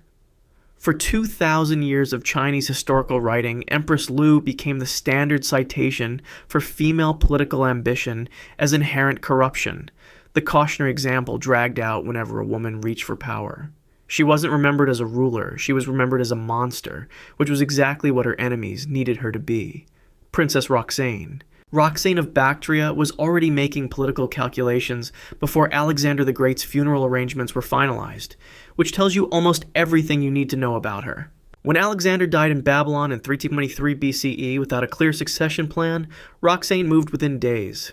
She allegedly forged a letter in Alexander's name to lure his other wife, the Persian princess Statira II, Glissandi, to a meeting, then had her killed, eliminating the most obvious rival of her own son's claim on the empire. The story comes from Plutarch and other ancient sources and may carry embellishment. But what followed is not disputed. Roxane and her unborn son, who would become Alexander I, became the nominal center of the entire Macedonian Empire at the precise moment that empire began tearing itself apart. Alexander's generals, the Diadachi, the successors, had no intention of honoring a Bactrian woman and a child as their sovereigns. And Roxane spent the next decade maneuvering through a political landscape that was essentially a slow-motion war between men each the size of a small country's army. She allied with whoever seemed strongest, protected her son, and survived longer than most would have managed. It wasn't enough. Cassander, who controlled Macedonia and had every reason to want the legitimate Argead bloodline gone, imprisoned Roxane and Alexander IV around 317 BCE. They were held for years, kept alive as long as their deaths would have caused more problems than their existence, and then quietly poisoned around 310 BCE. The exact date uncertain, the deaths initially concealed to prevent backlash from other factions. Cassander reportedly had them buried in secret. The woman who had opened her campaign with assassination was ended with poison in a cell, her son dead beside her, the burial site unmarked. The empire she had tried to anchor her son to had already ceased to exist in any meaningful form. She had played the game as well as anyone in her position could have, and lost to a man with more soldiers and fewer scruples, Princess Salome. Salome is one of history's most recognizable names attached to one of history's least documented lives, which is part of what makes her so enduring. The New Testament accounts in Matthew 14 and Mark 6 describe the scene at Herod Antipas's birthday feast. A girl dances. Herod is delighted. He swears an oath to give her anything she wants up to half his kingdom, and she consults her mother Herodias, who instructs her to ask for the head of John the Baptist on a platter. The Baptist had publicly condemned Herod's marriage to Herodias, his brother's former wife, as unlawful, which made him politically inconvenient and personally humiliating. Neither gospel account actually names the dancer Salome. That identification comes from Josephus in his Antiquities of the Jews, written decades later, where he mentions Herodias' daughter Salome in a completely separate genealogical context. Whether she acted as her mother's instrument or had her own reasons, the result was the same. John's head arrived on a platter, and Salome stepped into 2,000 years of artistic and theological obsession. What actually happened to her after that night, history doesn't record with any clarity. Medieval Christian tradition, unwilling to let the woman responsible for a saint's death simply vanish into obscurity, invented a more poetically satisfying end. She was walking across a frozen river in winter, the ice cracked beneath her, and the flow closed around her neck like a blade, decapitating her. A death that mirrored with exact symmetry the one she had demanded of John. There is no historical evidence this happened. It is theological justice manufactured in retrospect, probably originating in the writings of medieval scholars who felt the universe owed John the Baptist a more balanced ledger. But the image embedded itself so deeply into European religious imagination that painters rendered it for centuries, and the legend outlasted any factual account of her actual death. She is the rare historical figure whose invented ending became more famous than anything real about her life. Princess Ragnita of Polotsk. Ragnita of Polotsk's story begins with an act of total annihilation and somehow gets more brutal from there. When Vladimir, then Prince of Novgorod and illegitimate son of Sviatoslav I, came to ask for her hand in marriage around 978 CE, she refused him, publicly and deliberately, reportedly saying she would not unlace the boot of a slave's son, a reference to his birth from a servant woman that was designed to humiliate as precisely as possible. Vladimir responded by sacking Polotsk, killing her father and brothers in front of her, raping her, and forcing her to marry him. This is recorded in the primary chronicle, written well after the events and with its own theological agenda, but the broad strokes are considered historically grounded. Vladimir went on to consolidate power across Kievan Rus, convert to Christianity, and accumulate hundreds of concubines alongside multiple wives, of which Ragnita was eventually just one of many, discarded and sidelined as his political needs shifted. What she did next is the part that makes her remarkable. She crept into his chambers at night with a knife and tried to kill him in his sleep. He woke up. She failed. Vladimir prepared to execute her himself, by some accounts drawing his sword, and Ragnita reportedly told him to dress properly first, to put on his royal clothes, so that he would look like a prince killing a princess, rather than a man cutting down a woman in a bedchamber. He dressed, and then their young son Izyaslav walked into the room, holding a small sword of his own, placing himself between his parents. Vladimir, according to the chronicle, was stopped cold by this image and chose exile over execution. Ragnita was sent to a territory named Izyaslav for their son, stripped of any political relevance, and eventually took religious vows as a nun. a move historians read either as genuine faith or as the only form of autonomy available to a woman in her position. She died there, probably in the early 11th century, having survived a man who had every reason to kill her and once given him every reason to do it. Princess Fredegund. Fredegund was not born royal, which may be precisely why she understood power more clearly than the people who were. She started as a servant or low-ranking attendant in the Frankish court of King Chilperic I of Neustria. Exactly the kind of person history was designed to ignore, and she refused to be ignored. She maneuvered Chilperic's wife Audovera into a canonical blunder that allowed Audovera to be set aside, then positioned herself as his favorite. When Chilperic married the Visigothic princess Galswintha to cement a political alliance in approximately 568 CE, Fredegund had her strangled with a towel within days of the wedding. Not subtly, not deniably. The Frankish court knew what had happened. They simply couldn't prove it to a standard that would stop Chilperic from keeping her around. From queen, she operated as what can only be described as a one-woman assassination infrastructure. She sent knife men after rivals. She is suspected in the poisoning of multiple political inconveniences. She allegedly had her own stepson Clovis accused of witchcraft, and tortured to death when he became a threat to her own son's succession. Her great ongoing project was destroying Brunhilde of Austrasia, her sister-in-law and political nemesis, a rivalry documented extensively by the bishop and chronicler Gregory of Tours, who was a contemporary witness, though not an unbiased one. When Chilperic was himself assassinated in 584 CE, stabbed while returning from a hunt, historians have quietly noted that Fredegund had motive and capability, though no proof exists.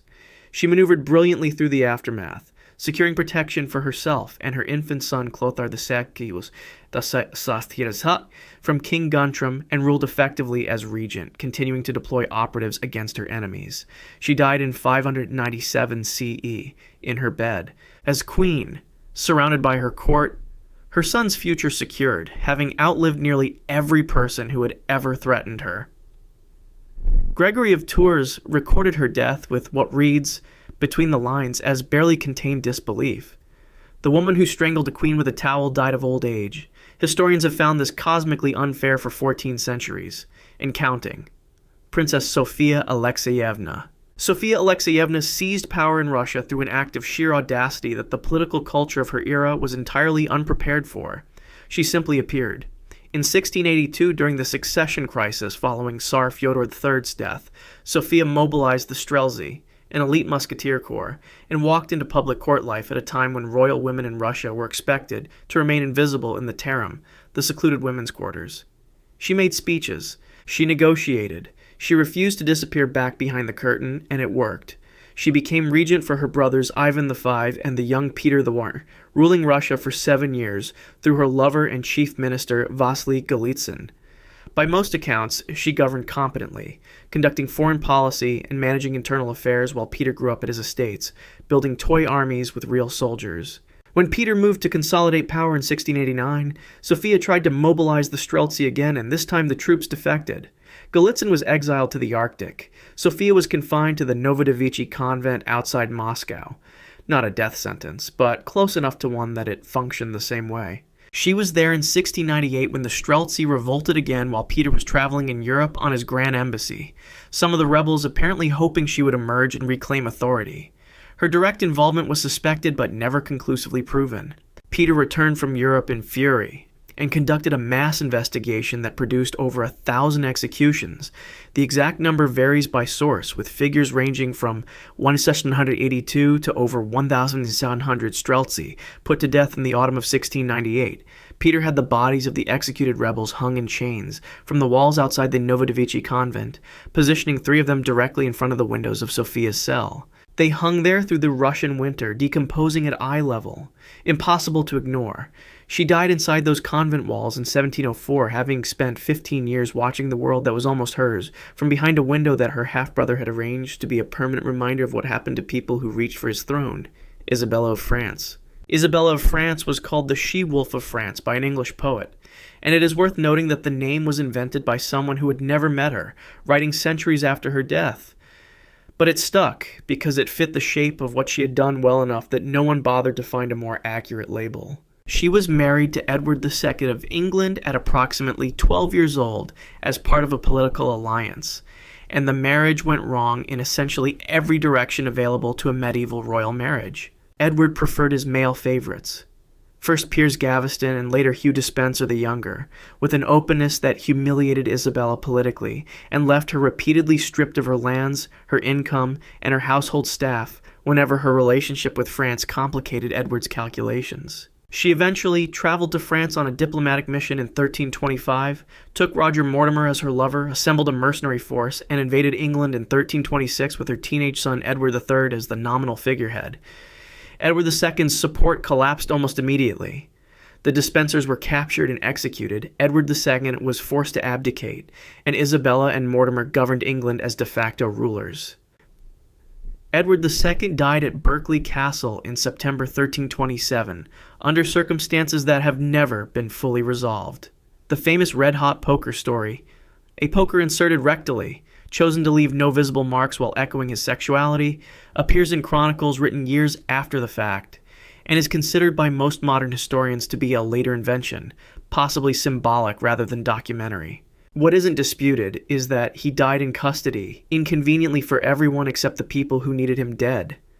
Isabella and Mortimer ruled for 3 years, until Edward III turned 17, organized a night raid on Nottingham Castle in October 1330, seized Mortimer personally, and had him hanged, drawn, and quartered at Tyburn. Isabella was not harmed. She was placed under a form of comfortable confinement at Castle Rising in Norfolk, given an income of approximately £3,000 per year, a substantial sum, and visited by her son regularly throughout her remaining life. She lived this way for nearly 3 decades, dying in August 1358 at around 63 years old.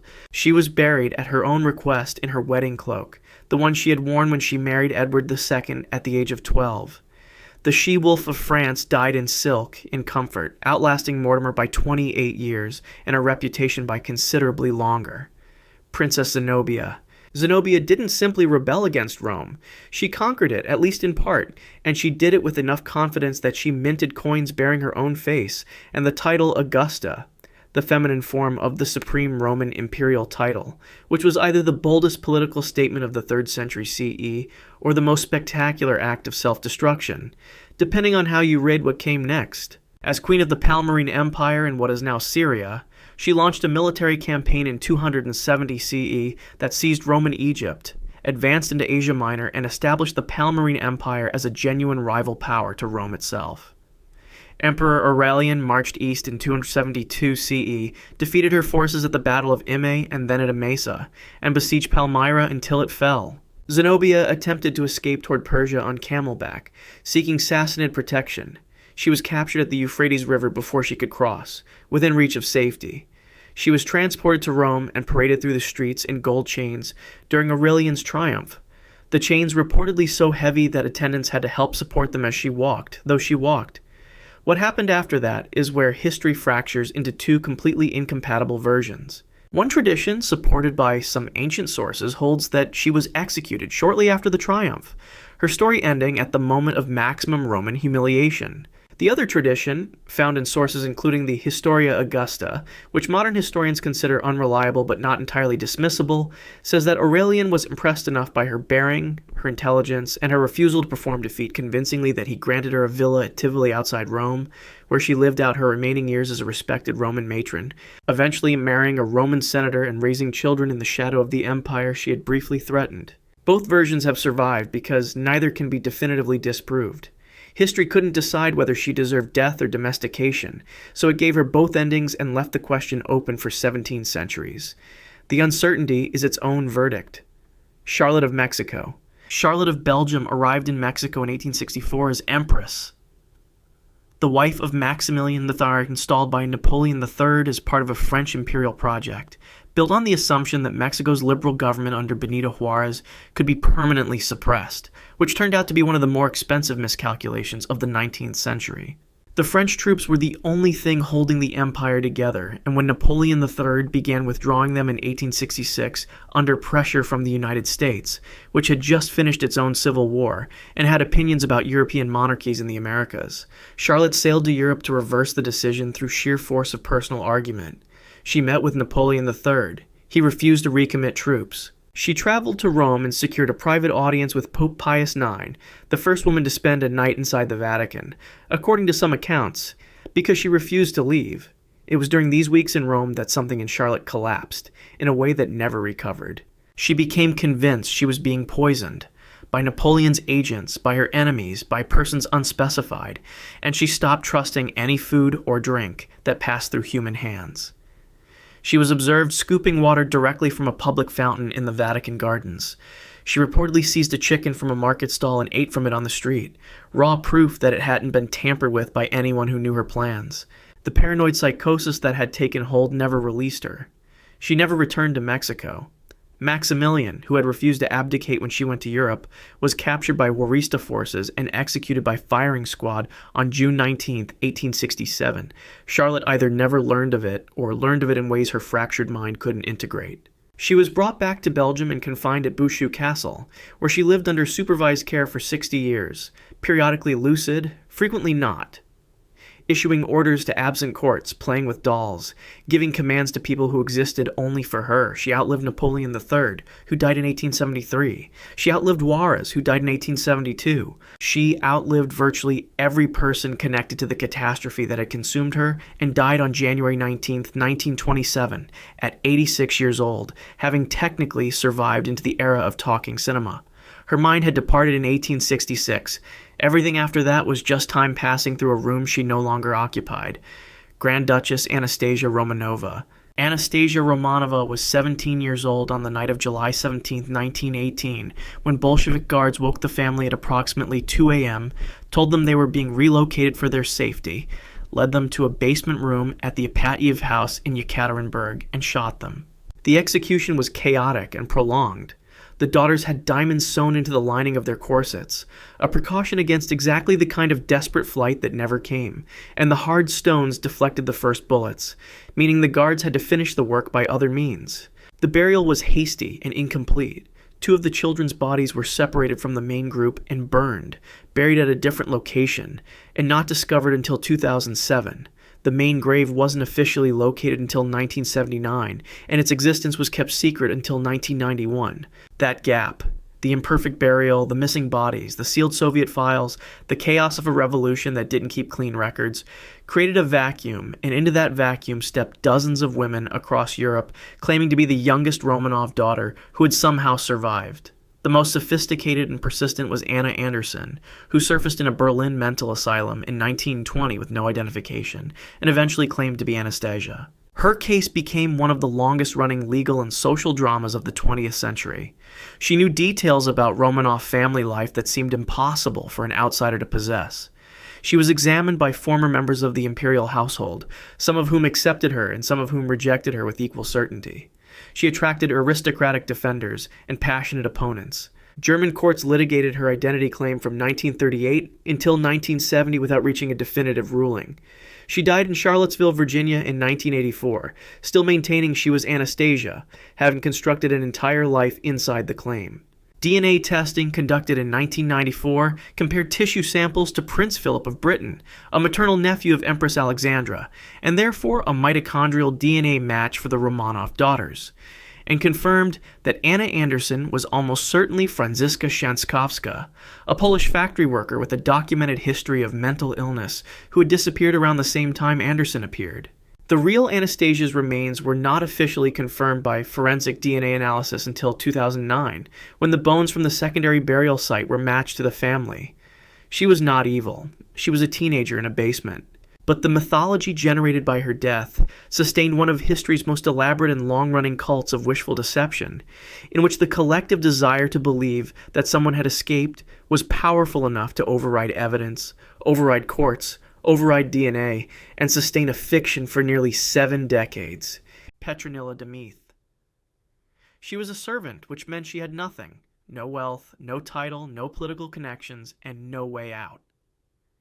In the year 1324, in Kilkenny, Ireland, a powerful local bishop named Richard de Ladrade had grown obsessed with the household of Dame Alice Keitler, a wealthy noblewoman who had outlived 4 husbands and accumulated a small fortune doing it. The bishop smelled sorcery, or at least found it politically convenient to say so. When he moved against the household, Petronilla was the one who couldn't run. She was arrested alongside Alice, thrown into custody, and subjected to repeated sessions of flogging and sleep deprivation until she confessed to everything the bishop needed her to confess to, including consorting with demons and assisting her mistress in poisoning her husbands. The confession was the point. Under the legal and religious framework of the time, a confession made the execution not just permissible, but mandatory. While Alice Keitler used her aristocratic connections to arrange a midnight escape from her dungeon and vanish entirely from the historical record, Petronilla was left behind to face the fire alone. She was burned at the stake in Kilkenny, making her the first person in recorded Irish history to be executed for witchcraft. The stone marketplace, the open flame, the crowd gathered to watch, and a woman who had committed no crime except working for the wrong employer. What makes her case historically significant is not just its brutality, but its precedent. Petronilla's execution established the template that would be repeated across Europe and eventually the Americas for the next 4 centuries. Accuse, torture, confess, burn. She didn't start that template. She was just the first recorded casualty of it in Ireland, and she was there because the woman who should have burned got away. Alice Keitler. She is the great exception on this list, the accused witch who actually escaped, and her story works as a dark mirror of every other entry here. Alice was the wealthiest woman in Kilkenny in the early 14th century, and she had achieved that wealth through a combination of business acumen and the inconvenient habit of outliving husbands. 4 of them, one after another, each leaving her richer than the last. Her stepchildren from those marriages grew resentful, and when Bishop Richard de Ladrede arrived in Kilkenny with a zealot's energy and a French theological education that made him deeply suspicious of local practices, those stepchildren found a willing ear. The charges leveled against Alice were extraordinary, even by the standards of the time. Sacrificing animals at crossroads, draining wealth from her stepchildren through sorcery, and conducting rituals with a demon named Robin Artisan, who was said to appear sometimes as a cat, sometimes as a black dog, and sometimes as a man. The bishop pursued her aggressively, but Alice had something almost no accused witch ever had, which was the power to fight back. She had allies among the local Anglo-Irish nobility, legal connections, and enough money to slow the bishop's proceedings at every turn. She had him briefly imprisoned on a countercharge of defamation, though he was released and returned with renewed fury. When it became clear that he would eventually win, Alice didn't wait to find out what winning looked like for her. She escaped from her cell in Kilkenny Castle sometime before the bishop could formally execute his sentence, crossed the Irish Sea, and disappeared. Where she went is genuinely unknown. England is the most likely destination. France is possible. What she did after, what name she used, how long she lived, none of it is recorded. She simply vanishes from history in 1324 and never reappears. The date of her death is unknown. The location of her death is unknown. For a woman accused of supernatural powers, her actual superpower turned out to be money and connections, which are considerably more reliable. Her maid paid the price. Alice, so far as anyone can tell, died peacefully somewhere, under someone else's name, at an age no one recorded, and that is perhaps the strangest ending on this entire list. Agnes Sampson. In Scotland in 1591, a respected healer and midwife named Agnes Sampson found herself at the center of one of the most politically charged witch trials in European history, and the man at the center of that politics was the king himself. King James VI of Scotland had traveled to Denmark to collect his new bride, Anne of Denmark, and on the return voyage his fleet was struck by severe storms. James was not a man who believed in bad weather. He believed in enemies, and specifically in the kind of enemies who could summon storms through diabolical ritual. The North Berwick witch trials that followed were fueled almost entirely by his personal obsession with demonology, an obsession so intense that he later wrote an entire book on the subject called Demonology, published in 1597. Agnes Sampson was accused of organizing a coven that met at North Berwick Kirk to conduct exactly those kinds of rituals, conjuring storms at sea to destroy the royal fleet. She was a healer, a midwife, a woman trusted by her community, which meant nothing once the accusation reached a king who had already decided what had happened to his ships. The torture applied to her was methodical and savage. She was fitted with a witch's bridle, an iron collar with 4 inward-facing prongs that pressed against the tongue, the cheeks, and the inner walls of the throat, making speech nearly impossible and eating unthinkable. Guards were rotated in shifts to ensure she was never allowed to sleep. All hair was shaved from her body so that examiners could search for the devil's mark, a patch of skin believed to be insensible to pain. After enough of this, she confessed. According to some historical accounts, she was brought before King James himself, and reportedly whispered something in his ear that convinced him her confessions were genuine, though the exact content of that conversation is not recorded, and historians have debated whether the exchange happened as described. What is documented is her execution on January the 28th, 1591, at Castle Hill in Edinburgh. Scottish executioners of the period generally offered a grim mercy that their English counterparts did not always extend. Agnes was fastened to a stake and garroted, strangled to death by a cord twisted tight around her throat before the fire was lit. By the time the flames reached her, she was already gone. Her body burned to ash on a cold January morning in Edinburgh, and the king who had orchestrated her destruction went home and kept writing his book. Joan of Arc. She was 19 years old, and the charges against her included witchcraft, heresy, and the crime of wearing men's clothing, which in 15th century France was treated with a seriousness that is difficult to fully appreciate today. Joan of Arc is remembered primarily as a military commander and a Catholic saint, but in the spring of 1431 she was something else entirely, a political prisoner whose supernatural claims made her dangerous to the English and their French collaborators in ways that purely military defeat could not resolve. She had led French forces to significant victories, was central to the coronation of Charles VII at Reims, and represented a kind of divine mandate for the French crown that the English could not afford to let stand. When the Burgundians captured her and sold her to the English, the decision was made to destroy not just her body, but her credibility. A church trial presided over by Bishop Pierre Cauchon, a French cleric whose allegiances lay firmly with the English cause, pursued charges of heresy and sorcery through months of proceedings that legal historians have since identified as deeply irregular. Joan defended herself with remarkable intelligence for a 19-year-old who could not read, but the outcome was never seriously in doubt. She was convicted and condemned. On May the 30th, 1431, she was taken to the Old Market Square in Rouen. The scaffold had been built unusually high, higher than standard practice required, so that the crowd packed into the square below could clearly see every moment of what happened. Unlike Scottish practice, where garroting before the fire offered a merciful death, Joan was burned alive. English soldiers raked back the coals while she still burned to expose her body to the crowd, ensuring no one could later claim she had vanished or escaped through sorcery.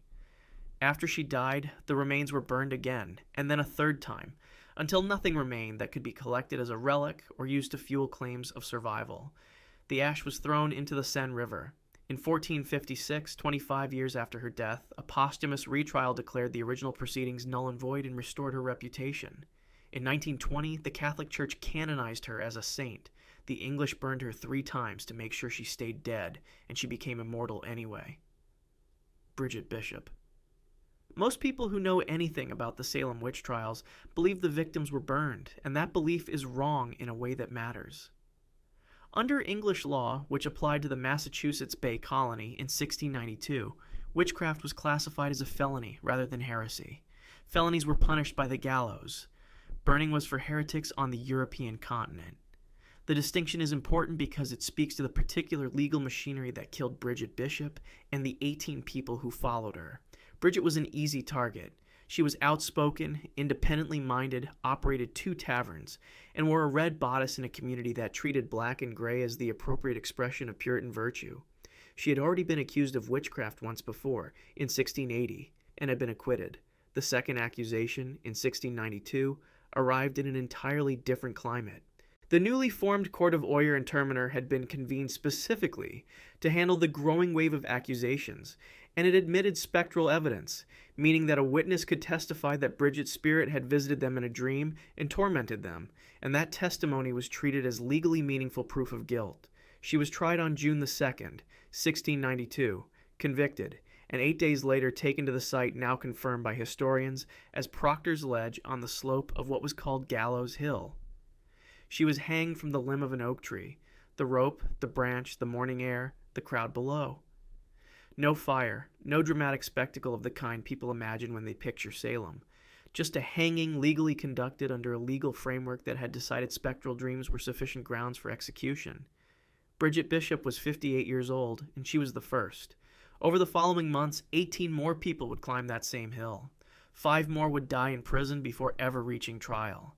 The machinery that took Bridget's life in June was still running in September, when it finally ground to a halt, not because anyone developed a conscience, but because the accusations began reaching people too powerful and well-connected to convict. Giles Corey. He was 81 years old, and he found a loophole, and he refused to let go of it even while men piled boulders onto his chest. Giles Corey was a prosperous farmer in Salem, a complicated man with a difficult personal history that included a prior manslaughter charge decades earlier, and he had initially cooperated with the court's proceedings in 1692, even providing testimony about his wife Martha's behavior that he likely later regretted. When Martha was accused of witchcraft, Giles himself became a target, and he understood quickly what being tried meant. The court of Oyer and Terminer was convicting nearly everyone brought before it. Conviction meant death, and under the law of the time, it also meant attainder, the legal forfeiture of all property to the state. His sons-in-law stood to inherit nothing. Giles Corey was 81 years old, had lived a long and difficult life, and decided that the one thing he could still do was protect what he had built. His method was simple and devastating. He refused to enter a plea.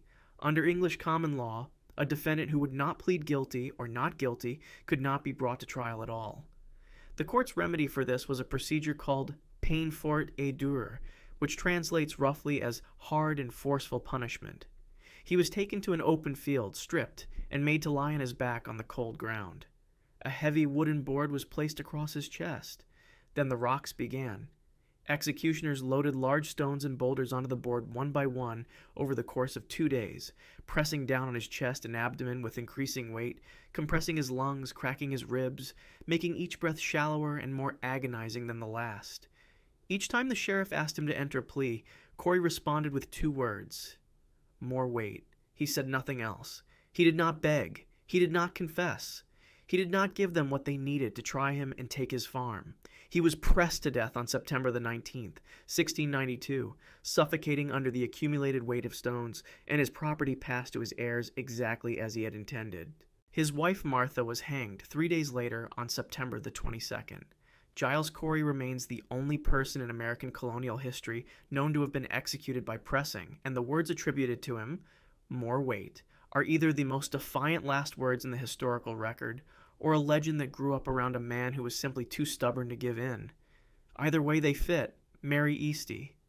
She knew she was going to die, and she spent her final days trying to save people she would never meet. Mary Easty was the sister of Rebecca Nurse, another Salem victim, and like her sister, she was a deeply pious woman whose community standing should have offered some protection against accusation. It did not.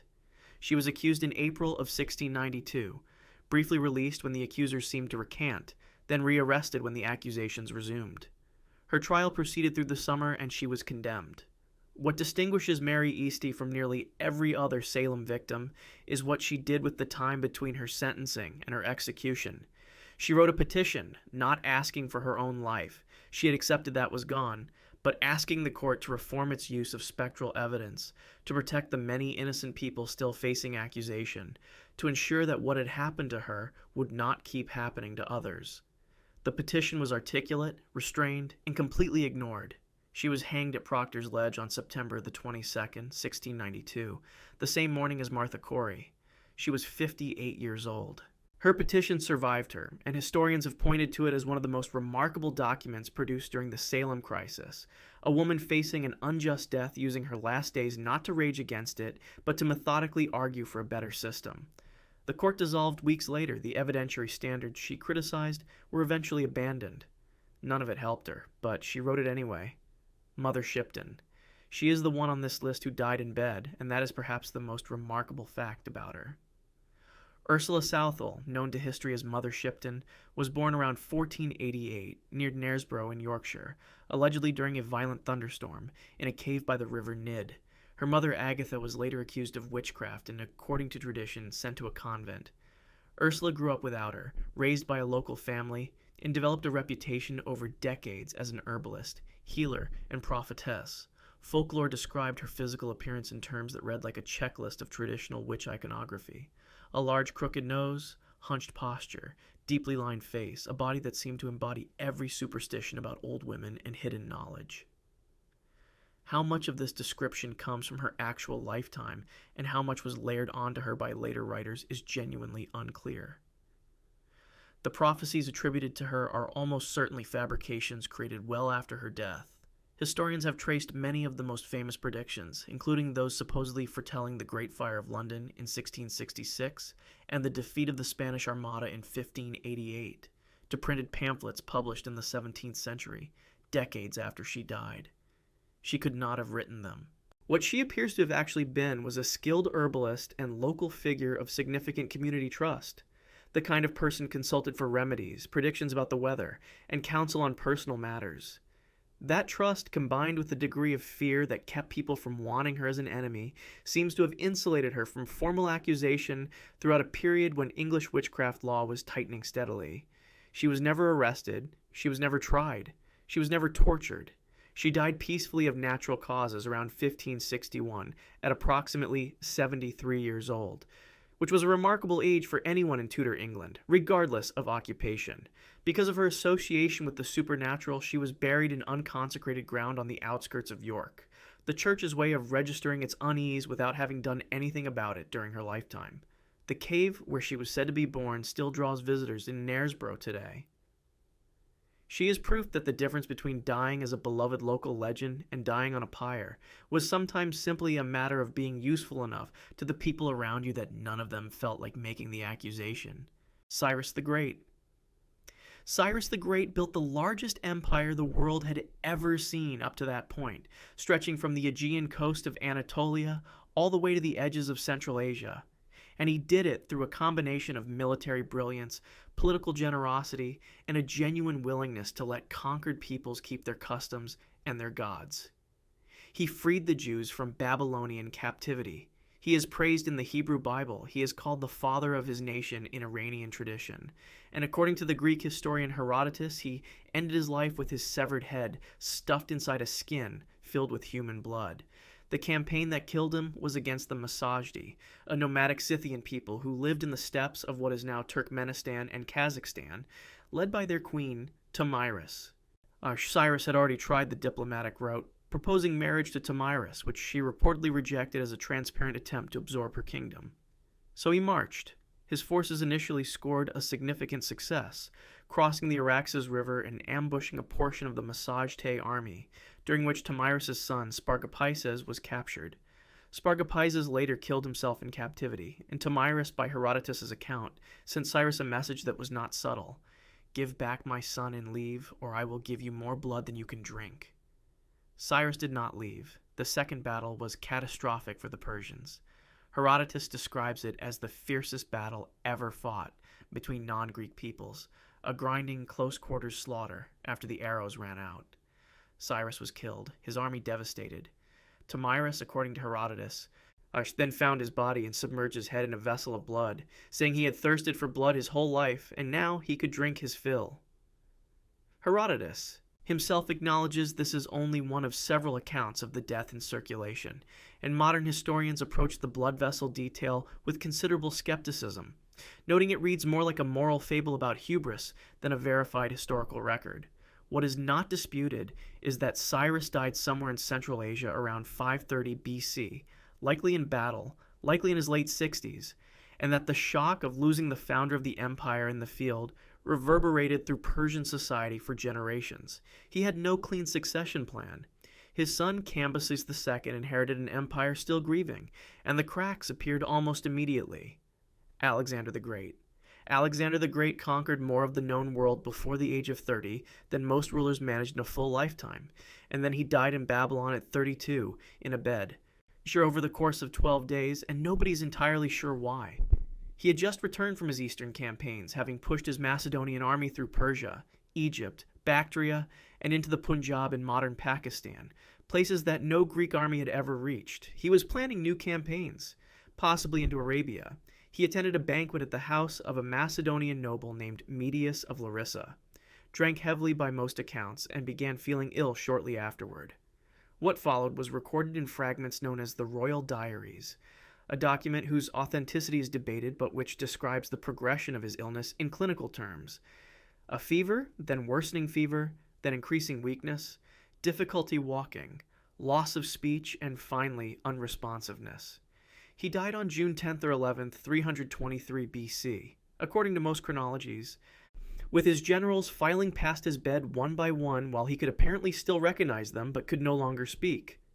The cause of death has been argued over by historians and physicians ever since.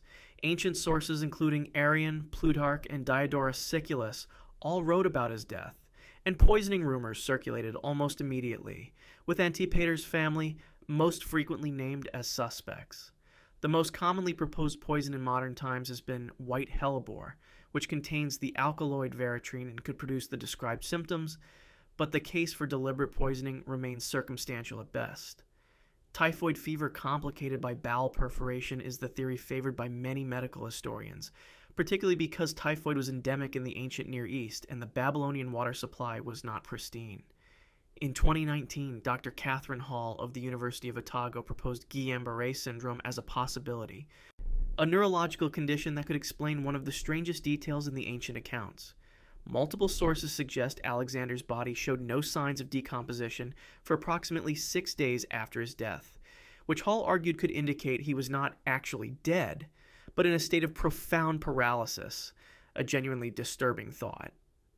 West Nile virus has also been proposed, given that Babylon sits in a region where the disease was present and birds were reportedly dying in the city around the time of his illness. His death without a legitimate heir produced an immediate catastrophe. When asked who should inherit his empire, he reportedly said, "to the strongest," or said nothing at all, depending on the source. What followed was 40 years of warfare among his generals, the Diadochi, that shattered everything he had built into competing kingdoms that spent the next century bleeding each other. Hannibal Barca. Hannibal Barca never lost a battle to Rome on Italian soil. He crossed the Alps in 218 BC with war elephants and a multinational army, spent 15 years ravaging the Italian peninsula, destroyed. Roman armies at the Trebia River, Lake Trasimene, and most devastatingly at Cannae in 216 BC, where somewhere between 50,000 and 70,000 Roman soldiers died in a single afternoon in what remains a textbook study in encirclement tactics taught at military academies to this day. And yet Rome did not fall. Carthage failed to support him adequately. Rome rebuilt its armies with grim determination, and Hannibal was eventually recalled to Africa, where Scipio Africanus defeated him at the Battle of Zama in 202 BC. What followed was decades of humiliation, flight, and exile that ended not with a sword in his chest on a battlefield, but with poison swallowed in a small house in Bithynia, in the corner of the world that is now northwestern Turkey, surrounded by Roman soldiers who had finally, after years of pursuit, blocked every exit. After Carthage's defeat, Hannibal had tried to reform Carthaginian politics, which earned him enemies at home as well as abroad, and he eventually fled, first to the Seleucid court where he served Antiochus III, then, after Antiochus's defeat by Rome, to the court of King Prusias I of Bithynia, where he served as a military advisor. Rome's relentless diplomatic pressure to hand him over eventually succeeded. The Roman envoy Titus Quinctius Flamininus arrived, and Hannibal found his villa surrounded. According to both Livy and Plutarch, Hannibal had long kept poison hidden in a ring or small vessel for exactly this contingency. His reported last words, as Livy records them in paraphrase, were something to the effect of, "Let us relieve the Romans of their anxiety, since they find it too long to wait for an old man's death." He drank the poison and died around 183 BC, aged approximately 64. The same year, by most chronologies, Scipio Africanus also died in voluntary exile from Rome, disgusted with Roman politics. Ancient writers found the symmetry almost too perfect. The two greatest military minds of their age dying in the same year, both essentially discarded by the societies they had served. Julius Caesar. Julius Caesar was handed at least 3 separate warnings on the morning of March 15th, 44 BC, and ignored all of them. A soothsayer named Spurina had told him weeks earlier to beware the Ides of March. His wife Calpurnia had dreamed of his murder and begged him not to go to the Senate meeting. A written note was pressed into his hand as he arrived at the theater of Pompey, where the Senate was temporarily meeting while the Curia Hostilia was under renovation, and Caesar put the note in his left hand, intending to read it later. He never read it. The conspiracy against him involved somewhere between 23 and 60 men, depending on the ancient source consulted, organized primarily by Marcus Junius Brutus and Gaius Cassius Longinus, who had convinced themselves and their allies that killing Caesar was an act of republican virtue rather than political murder. The attack began when a senator named Tillius Cimber approached Caesar under the pretense of petitioning for his exiled brother and grabbed Caesar's toga, the signal for the others to draw their blades. What followed was chaotic rather than choreographed. Ancient sources record Caesar fighting back initially, using his stylus to stab at his attackers before being overwhelmed. He was stabbed 23 times. A physician named Antistius reportedly examined the body afterward and concluded that only one wound had been fatal, the second stab to the chest, which had penetrated between the ribs into vital organs. Modern forensic analysis has broadly supported this conclusion, suggesting that most of the other wounds were shallow, partly because the conspirators were crowded together and partly because several of them, in the chaos, may have accidentally stabbed each other. Caesar reportedly pulled his toga over his face as he fell, either to die with some dignity or, as one ancient tradition suggests, because he saw Brutus among the attackers and did not wish to watch. The famous line, "Et tu, Brute," is entirely Shakespeare's invention, written in 1599, over 1600 years after the fact. The Roman historian Suetonius mentions a Greek phrase, kai su teknon, meaning something like "you too, child," but even Suetonius treats it as an uncertain report. The assassination achieved the opposite of what the conspirators intended. Within 3 years, Brutus and Cassius were both dead. The Roman Republic was effectively finished. War and the civil wars that followed would produce Augustus Caesar, Rome's first emperor, establishing the imperial system the conspirators had killed Caesar to prevent. Attila the Hun. Attila the Hun spent decades being the most terrifying man in the known world. He ravaged the Balkans multiple times, extorted vast sums from the Eastern Roman Empire, invaded Gaul, and was only stopped at the Battle of the Catalonian Plains in 451 AD in one of the bloodiest engagements of late antiquity, and then invaded Italy the following year, sacking cities and sending the Pope himself, Leo I, to negotiate with him at the river Mincio. He died on his wedding night. The primary account comes from Priscus, a Roman diplomat who had actually visited Attila's court in person, and whose writings survive in fragments quoted by the later historian Jordanes. According to this account, Attila had taken a new wife, a young woman named Ildico, described as a Germanic noblewoman, and celebrated the marriage with a characteristically enormous feast involving heavy drinking. He retired to his tent with his new bride. The next morning, when he did not emerge and did not respond to attendants, they forced their way in and found him dead. Ildico was crouched weeping beside the body. There was no visible wound. The ancient sources describe blood flowing from his nose and throat, which had pooled, rather than draining properly because he was lying on his back unconscious. The most medically plausible explanation is a severe nosebleed, combined with acute alcohol intoxication. Heavy drinking causes vasodilation and can trigger or worsen epistaxis, and an unconscious person on their back can asphyxiate on the blood. Some medical historians have proposed esophageal varices, burst blood vessels in the esophagus caused by years of heavy drinking, as an alternative. And Ildico was initially suspected of murder. The optics were not good, but no ancient source seriously pursues that case, and the physical evidence described by Priscus fits an accidental death more neatly. The consequences were immediate and total. Attila's sons, of whom he had many, immediately began fighting each other for primacy, and the subject, peoples of the Hunnic Empire, Germanic tribes, and others who had been held down by military force alone, rose in revolt. Within a few years of 453 AD, the Hunnic Empire had ceased to exist. The scourge of God was gone, and without him there was nothing holding his empire together at all. Genghis Khan. Genghis Khan built the largest contiguous land empire in the history of the world, roughly 24 million square kilometers at its peak. And the manner of his death is one of the most deliberately obscured facts in all of medieval history, because the Mongols made sure of it. He died in the summer of 1227, most likely, on August 18th, while conducting a campaign against the Western Xia dynasty in what is now the Ningxia region of northwestern China. The secret history of the Mongols, the primary Mongolian source on his life, is conspicuously vague about the circumstances. His death was kept secret from the army and from the wider world while the campaign concluded. His body transported thousands of miles back across the steppe, and according to tradition, Everyone who encountered the funeral procession was killed to prevent the location of his grave from becoming known. No verified burial site has ever been found, despite modern archaeological searches using satellite imaging and ground-penetrating radar. As for what actually killed him, the leading theory among historians is injuries sustained from a fall from his horse during a hunt in 1226, possibly internal bleeding or infection that worsened over months. He would have been approximately 65 at the time of his death, old by the standards of a man who had spent his entire adult life on campaign in brutal conditions. A persistent legend, appearing in some sources but generally classified as folklore, holds that he was wounded in the genitals or knee by a captive Xia queen who concealed a weapon, and that this wound killed him. Other proposed causes include typhoid, plague, and, in a 2023 study, malaria. None of these can be confirmed given the deliberate erasure of the evidence. What followed his death was managed succession, by Mongol imperial standards, with Ögedei Khan taking over and continuing the expansion, but the seeds of eventual fragmentation were already present.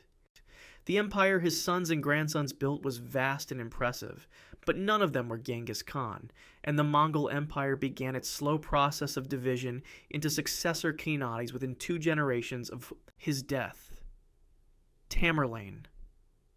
Tamerlane, known formally as Timur, built an empire across Central Asia, Persia, the Caucasus, and northern India in the late 14th and early 15th centuries, doing so with the ferocity that left pyramids of skulls outside the cities he conquered, a practice documented by contemporaries and not considered an exaggeration by historians. He defeated the Ottoman Sultan Bayezid I at the Battle of Ankara in 1402, capturing him and reportedly keeping him in a cage, a humiliation unprecedented for an Ottoman ruler. By the winter of 1404, he was preparing what would have been the largest military operation of his career, an invasion of Ming China. His army numbered in the hundreds of thousands. He was approximately 68 years old. Shui's had been lame in his right leg and injured in his right arm since his early career, giving him his Western title Tamerlane, a corruption of Timur the Lame, and by most contemporary accounts was seriously ill when the march began. He made it as far as Otterair, a city in what is now southern Kazakhstan, before his condition became critical. He died there on February 18, 1405, of a severe fever. The China campaign halted before it truly began. His body was embalmed in musk and rosewater and transported to Samarkand, where it was interred in the Gurey Amir, a mausoleum of extraordinary beauty faced in luminous blue and turquoise tilework that still stands today. In 1941, the Soviet anthropologist Mikhail Gerasimov received permission to exhume the tomb and examine the remains. What he found confirmed the historical descriptions precisely. A tall male skeleton, lame in the right leg, injured right arm, consistent with Timur's known physical characteristics. Then there is the matter of the inscription reportedly found inside the tomb, which warned that whoever disturbed the remains would unleash a great war. Gerasimov opened the tomb on June 19th and 20th, 1941. Germany invaded the Soviet Union on June 22nd, 1941. Historians treat this as a coincidence of remarkable timing. Nothing more, but it is one of those coincidences that history declines to let go of. The planned China invasion died with Timur and the Timurid Empire that followed, while producing extraordinary art, architecture, and scholarship centered on Samarkand and Herat, never attempted that scale of conquest again. Mehmed II. Mehmed II was 51 years old and had been planning his next conquest when he died, which is perhaps the most fitting summary of a man who spent his entire reign in motion. He had conquered Constantinople in 1453 at the age of 21, ending the Byzantine Empire after over 1,000 years of continuous existence and destroying the last institutional link to ancient Rome. He went on to conquer large portions of the Balkans, most of Anatolia, the Crimea, and he had recently achieved something that genuinely terrified the papacy in all of Italy. An Ottoman force had landed at Otranto in southern Italy in 1480 and established a foothold on the Italian peninsula. The planned follow-up campaign, which many contemporaries believed was aimed at Rome itself, never came. Mehmed died on May 3, 1481, near Gebze in northwestern Turkey, on campaign, aged 49, of what most historians attribute to gout complicated by acute illness, possibly dysentery or a systemic infection. He had suffered from gout for years, a painful and debilitating condition that affected his mobility significantly in his later reign. Almost immediately, rumors of poisoning began circulating in Ottoman circles, with suspicion falling on his personal physician, a Jewish doctor known as Yaqub Pasha, or Maestro Jacopo, who was accused by some Ottoman factions of administering a fatal dose of medicine under the direction of political rivals. The accusation appears in some Ottoman chronicles but has never been substantiated. What happened next illustrates the razor-thin line between a conqueror's life and geopolitical stability. Within days of Mehmed's death, the Ottoman forces at Otranto received orders to withdraw and sailed home. Italy was saved not by crusade or military resistance, but by the death of one man. Mehmed's body was also prepared at Gebze, a location with a strange historical echo, since Gebze occupies the same general area as ancient Labissa in Bithynia, the place where Hannibal had taken poison to avoid Roman capture 16 centuries earlier. Whether anyone at the time noted the coincidence is not recorded. Hernán Cortés. Hernán Cortés conquered the Aztec Empire, one of the most powerful states in the pre-Columbian Americas, with a force that at its lowest point numbered fewer than 500 men, through a combination of tactical brilliance, devastating use of Spanish steel and horses, catastrophic Aztec losses to smallpox, and crucially, an alliance with tens of thousands of indigenous peoples who hated the Aztec Empire and saw the Spanish as a potential means of liberation. The Aztec capital of Tenochtitlan, which Cortés entered for the first time in 1519, was by most estimates larger than any city in Spain at the time, a city of canals and floating gardens and pyramids that left even hardened Spanish soldiers speechless when they first saw it from the surrounding causeways. Cortés spent his later years expecting Spain to reward him proportionately for what he had done. Instead, he found himself progressively sidelined, denied the governorships he wanted, outmaneuvered by colonial administrators appointed by the crown, which was deeply suspicious of any conquistador who had demonstrated the capacity to build personal power bases in the New World. He funded multiple expeditions along the Pacific coast of Mexico and into Baja California at enormous personal expense, finding no further treasure and accruing substantial debt. He traveled to Spain twice to petition King Charles I, and on at least one occasion reportedly pushed through a crowd to reach the king's carriage, and when Charles asked who he was, answered that he was a man who had given the king more kingdoms than his ancestors had left him cities, an exchange that appears in several biographies, but whose precise sourcing historians note with caution. He died at his estate in Castilleja de la Cuesta, near Seville, on December 2, 1547, aged 62, of pleurisy, likely worsened by dysentery. His will requested that his remains be returned to New Spain. They eventually were, after considerable delay and multiple relocations, and today they rest in the Hospital de Jesus Nazareno in Mexico City, a hospital that Cortés himself founded, which is the oldest continuously operating hospital in the Americas. Francisco Pizarro. Francisco Pizarro conquered the Inca Empire, the largest empire in pre-Columbian American history, stretching 4,000 kilometers along the western coast of South America, with an initial force of fewer than 200 men, achieving his decisive victory at the Battle of Cajamarca in 1532, where he captured the Inca Emperor Atahualpa through a surprise attack of extraordinary audacity and ruthlessness. He was paid an enormous ransom for Atahualpa, a room filled with gold and 2 rooms filled with silver, the largest ransom in history up to that point. And then he executed Atahualpa anyway. He founded Lima in 1535 and spent the following years trying to consolidate Spanish control over a vast and hostile territory, while simultaneously managing the increasingly bitter rivalry with his former partner and co-conqueror Diego de Almagro.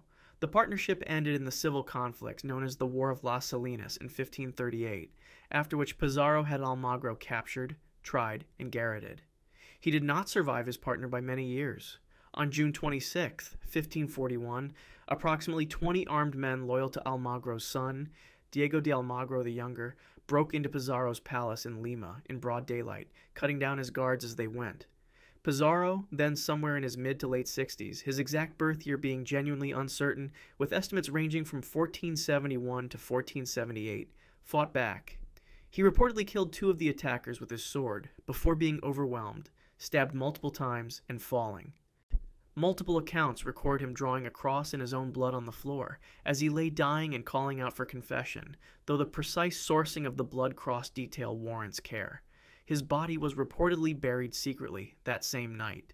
The conquest he had begun collapsed into years of further civil war among the conquistadors, eventually requiring Spain to dispatch a viceroy with an army to restore order, meaning that the Spanish Empire had to reconquer Peru from the Spaniards who had just conquered it from the Incas.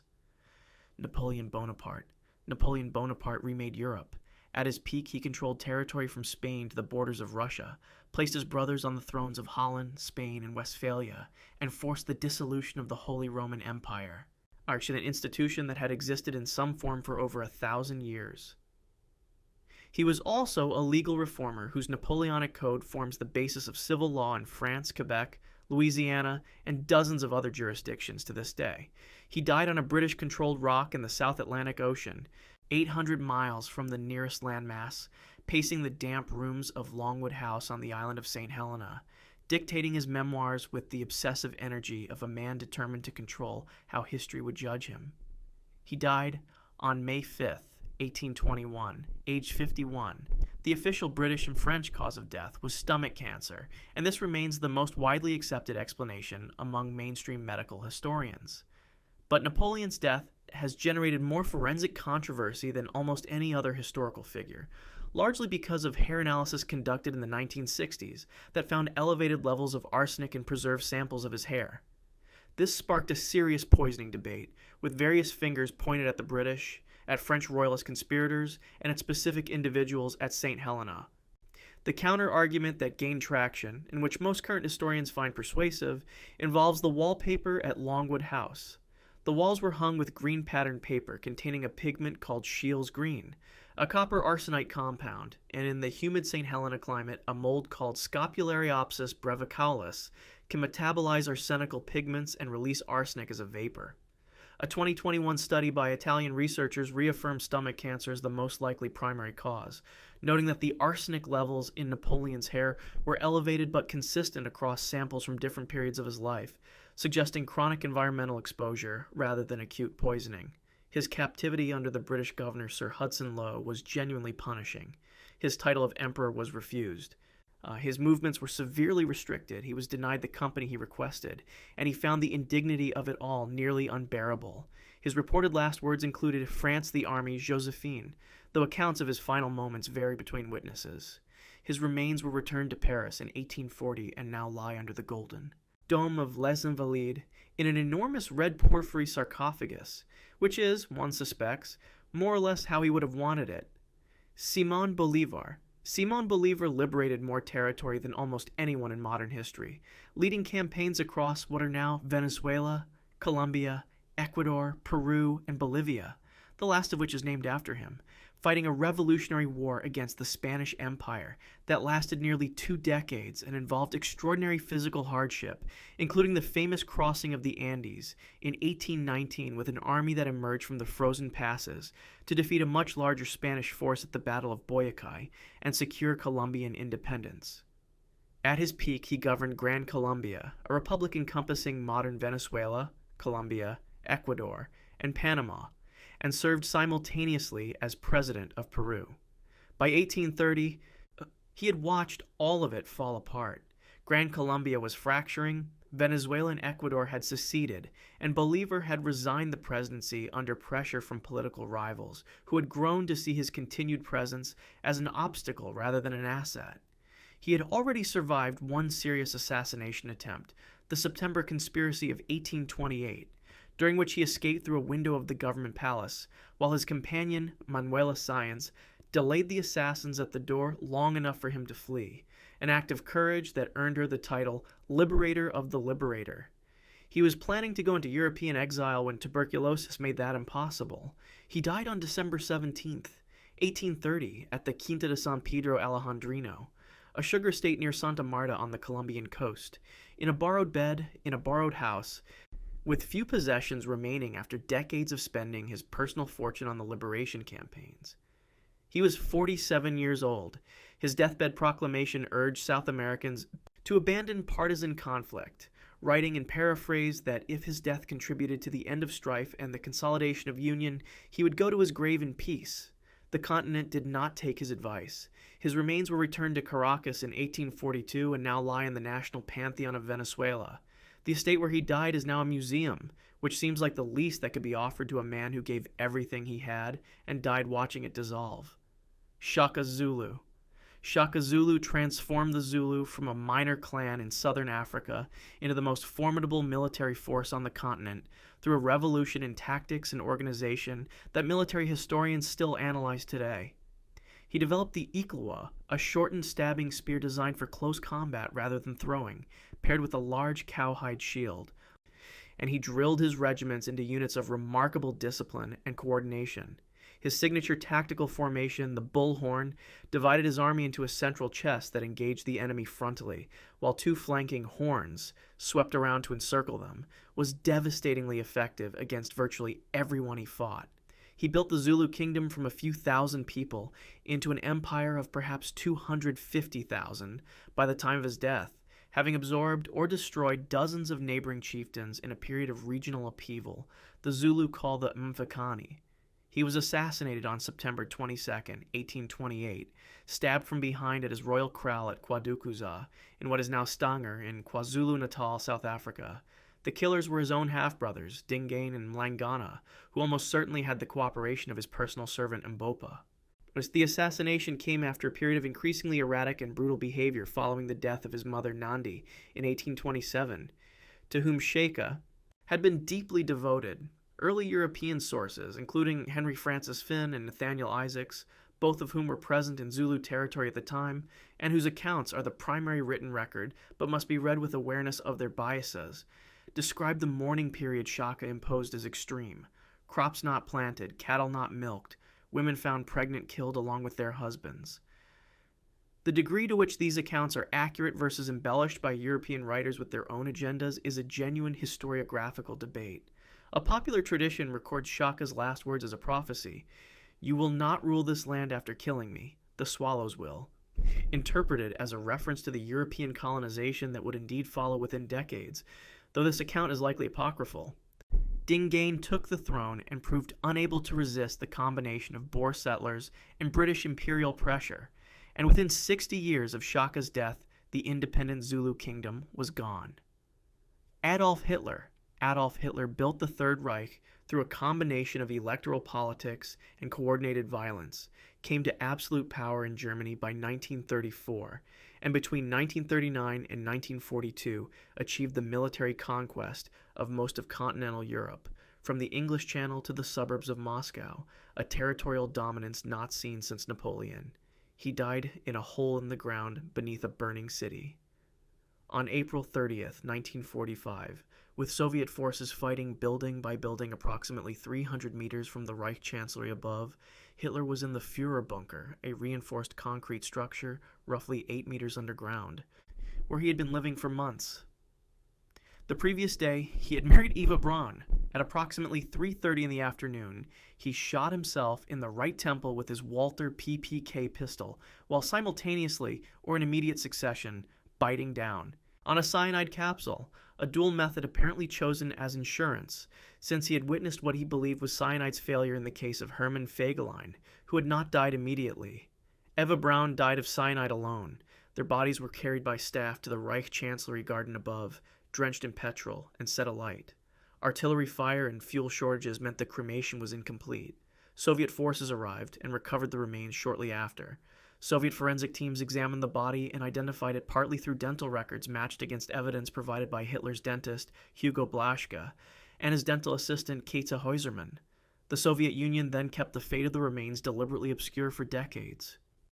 A decision that directly fueled the explosion of Hitler survival conspiracy theories that persisted through the rest of the 20th century.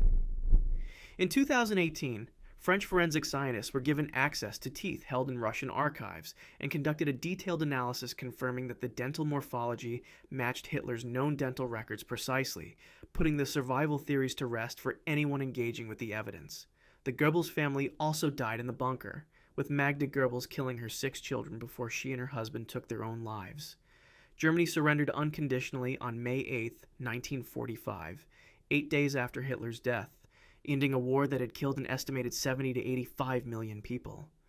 Saddam Hussein ruled Iraq for 24 years, She had fought an 8-year war with Iran that killed hundreds of thousands of people, invaded Kuwait in 1990, used chemical weapons against Kurdish civilians at Halabja in 1988, killing an estimated 3,000 to 5,000 people in a single attack, and built a cult of personality so pervasive that his face appeared on buildings, currency, and monuments across every Iraqi city. He was found hiding in a hole in the ground near a farmhouse outside Tikrit, his hometown, on December 13, 2003, 8 months after the U.S.-led invasion that toppled his government. The contrast between the image he had cultivated, the grandiose murals, the gold-plated weapons, the enormous parades, and the disheveled, long-bearded man pulled from a narrow underground spider hole was not subtle, and images of his medical examination in the hours after his capture circulated globally within hours. His trial before the Iraqi Special Tribunal was defiant throughout. He refused to recognize the court's legitimacy, challenged the legality of the proceedings, and maintained that he was the rightful president of Iraq, a position he held until the rope. He was convicted of crimes against humanity related to the Dujail massacre of 1982, in which he ordered the killing of 148 Shia Muslims following an assassination attempt against him during a visit to the town. He was sentenced to death by hanging. The execution took place at Camp Justice, a former Iraqi military intelligence facility in Baghdad, on December 30, 2006 at dawn.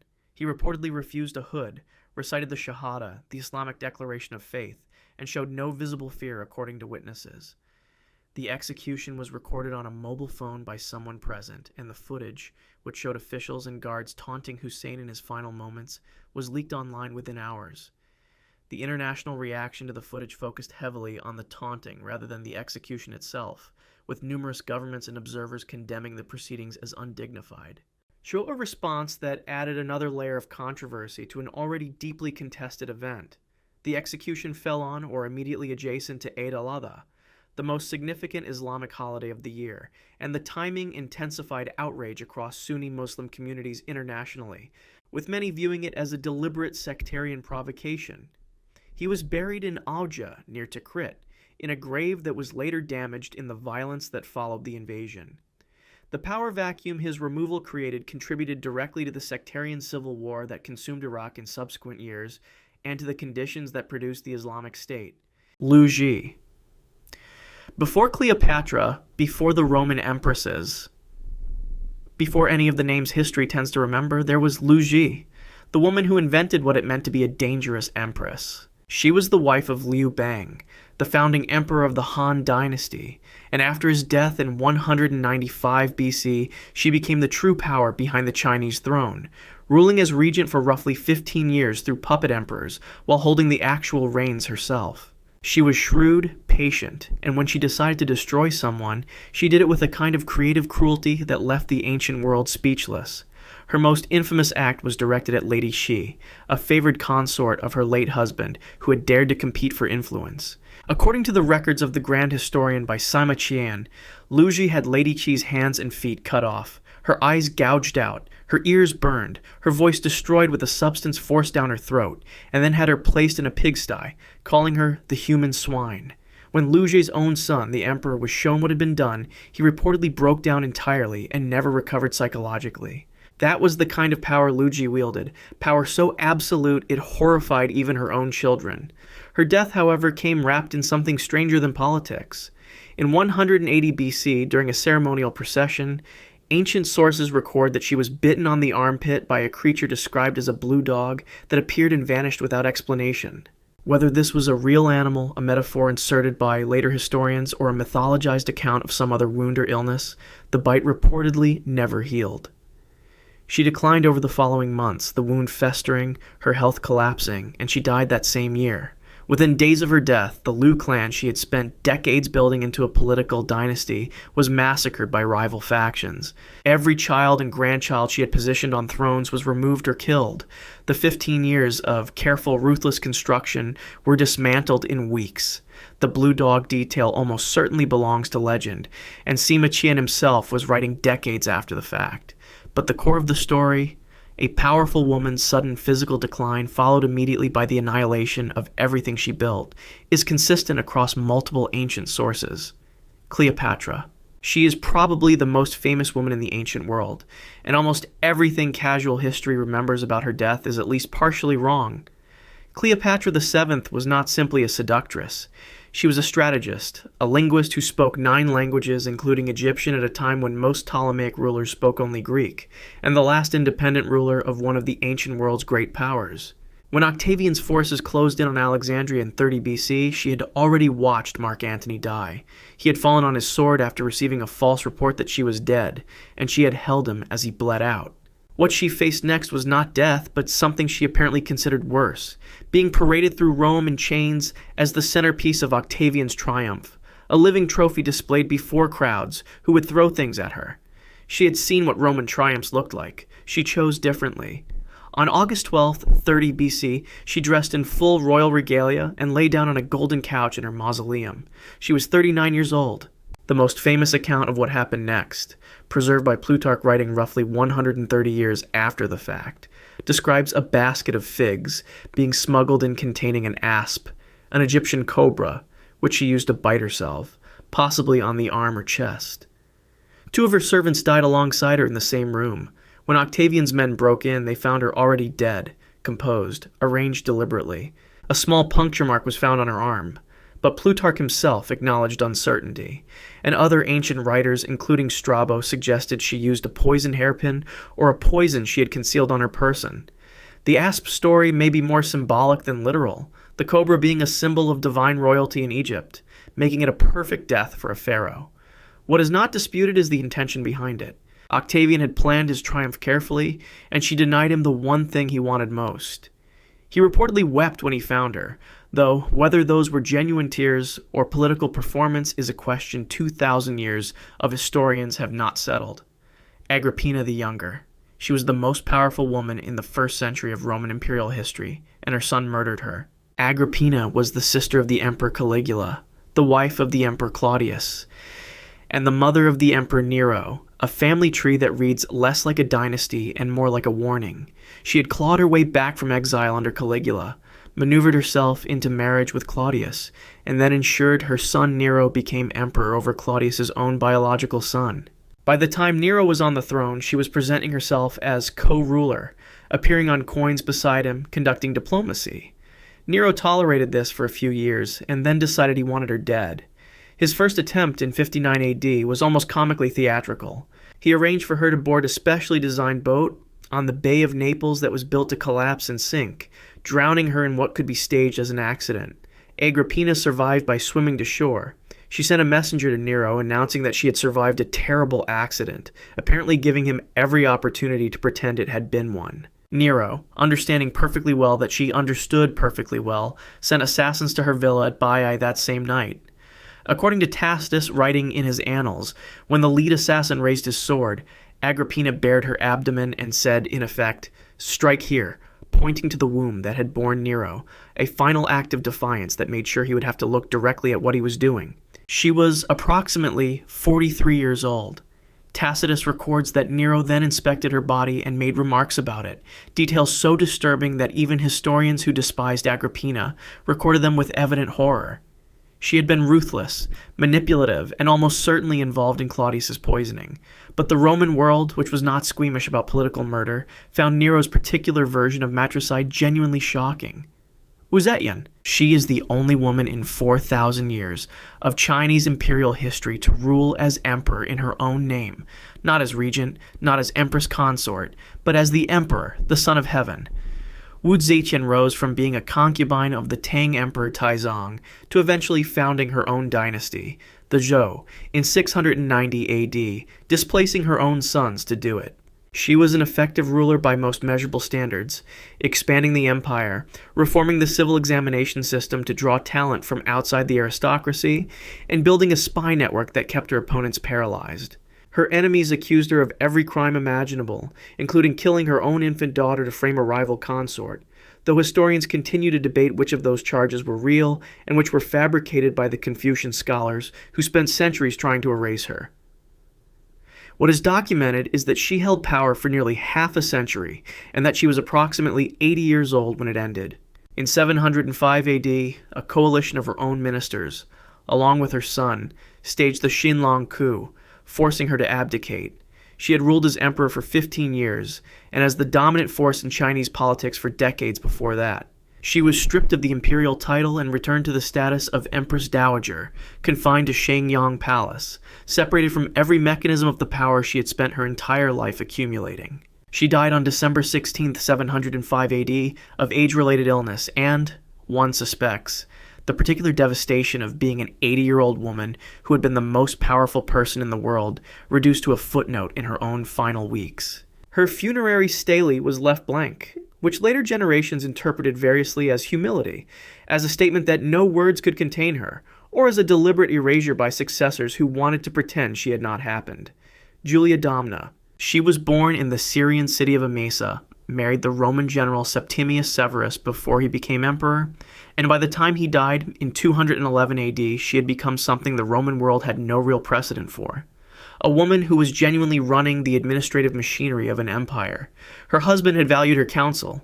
Her son Caracalla found her useful, and she managed the vast correspondence and bureaucratic operations of the Roman state from Antioch, while he focused on military campaigns.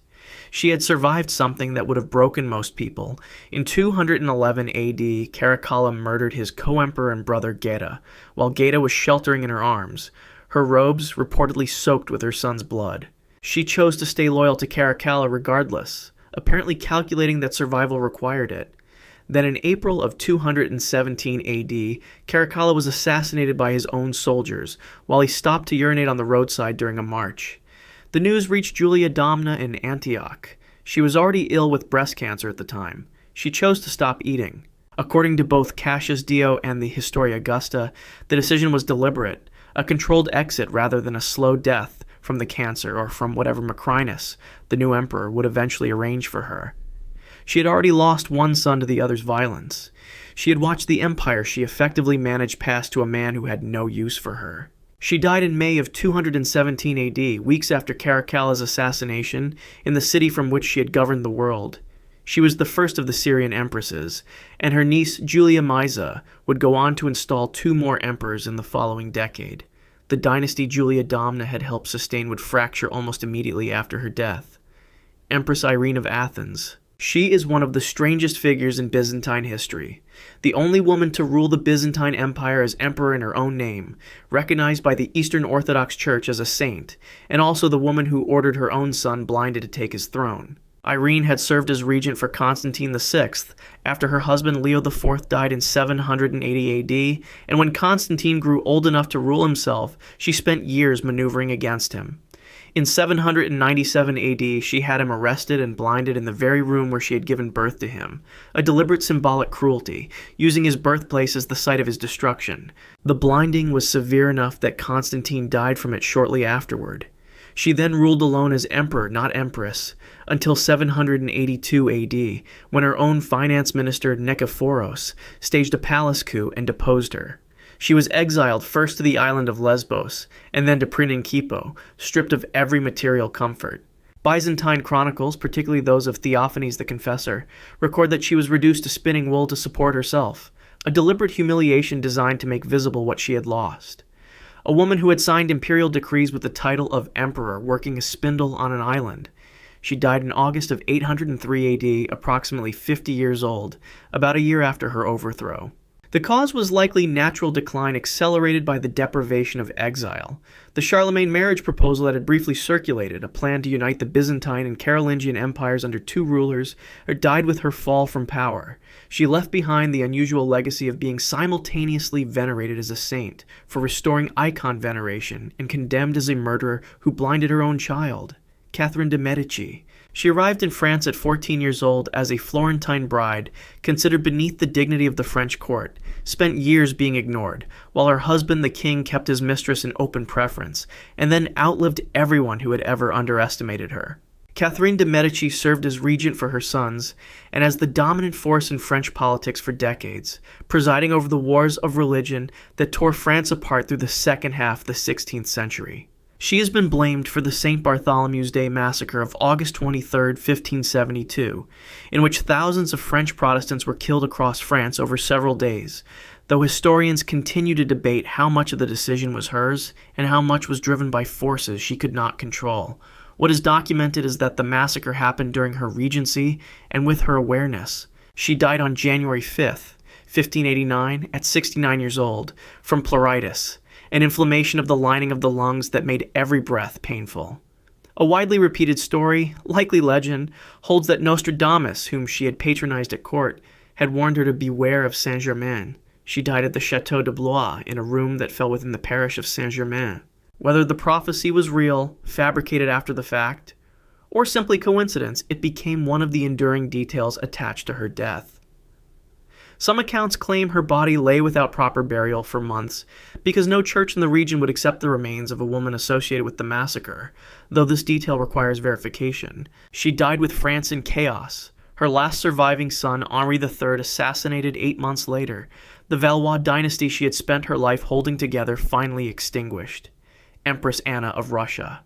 The decade of Anna's reign over Russia, from 1730 to 1740, is remembered in Russian history primarily as the Burenovshchina, named for her German favorite Ernst Johann von Buren, who ran the secret chancellery with a brutality that left tens of thousands dead, exiled, or tortured. Anna herself was a large, physically imposing woman who had been chosen by the Russian nobility precisely because they thought they could control her, a calculation that turned out to be badly wrong. She reversed the conditions they had tried to impose, restored autocratic power, and then handed the actual operation of that power largely to Byron, who used it mercilessly against anyone suspected of opposition. Anna died on October 28, 1740, at 47 years old from kidney disease that had caused her severe pain for years, specifically kidney stones and related complications. Her final days reportedly included episodes in which she spoke to someone called the little girl, who was not present in the room, something recorded by witnesses in the Russian court, though the specific primary source requires confirmation. She had just weeks earlier named the infant Ivan VI as her successor, a child 2 months old, with Byron as regent, an arrangement that collapsed almost immediately. Byron was arrested and exiled in November of 1740, within weeks of her death. Everything she had spent a decade building for him evaporated before the season changed. The secret chancellery she had allowed him to weaponize had terrorized Russia for 10 years, with estimates of those killed, tortured, or exiled running into the tens of thousands, though exact figures vary by source. She died having secured nothing, not her favorite's position, not a stable succession, not a dynasty. Ivan VI would be deposed before his second birthday. Empress Dowager Cixi. For nearly 47 years, Cixi was the real government of China. She had entered the Forbidden City at 16 as a low-ranking concubine, given birth to the Jianfeng Emperor's only surviving son, and from that single biological fact, constructed one of the longest-running exercises in female political power in history. She served as regent through 3 emperors, outmaneuvered every faction that tried to remove her, and accumulated control so total that the Qing dynasty and Cixi became functionally synonymous. She was not sentimental about obstacles. The Guangxu emperor whom she had placed on the throne attempted to modernize China through the 100 Days Reform of 1898. Cixi ended the reform, imprisoned Guangxu in his palace on an island in the Imperial Lake, and kept him there for 10 years. He died on November 14, 1908. Cixi died on November 15, 1908. The sequence is exact. Modern forensic analysis published by Chinese scientists in 2008 confirmed that Guangxu's remains contained arsenic at levels roughly 2,000 times higher than normal, consistent with acute poisoning.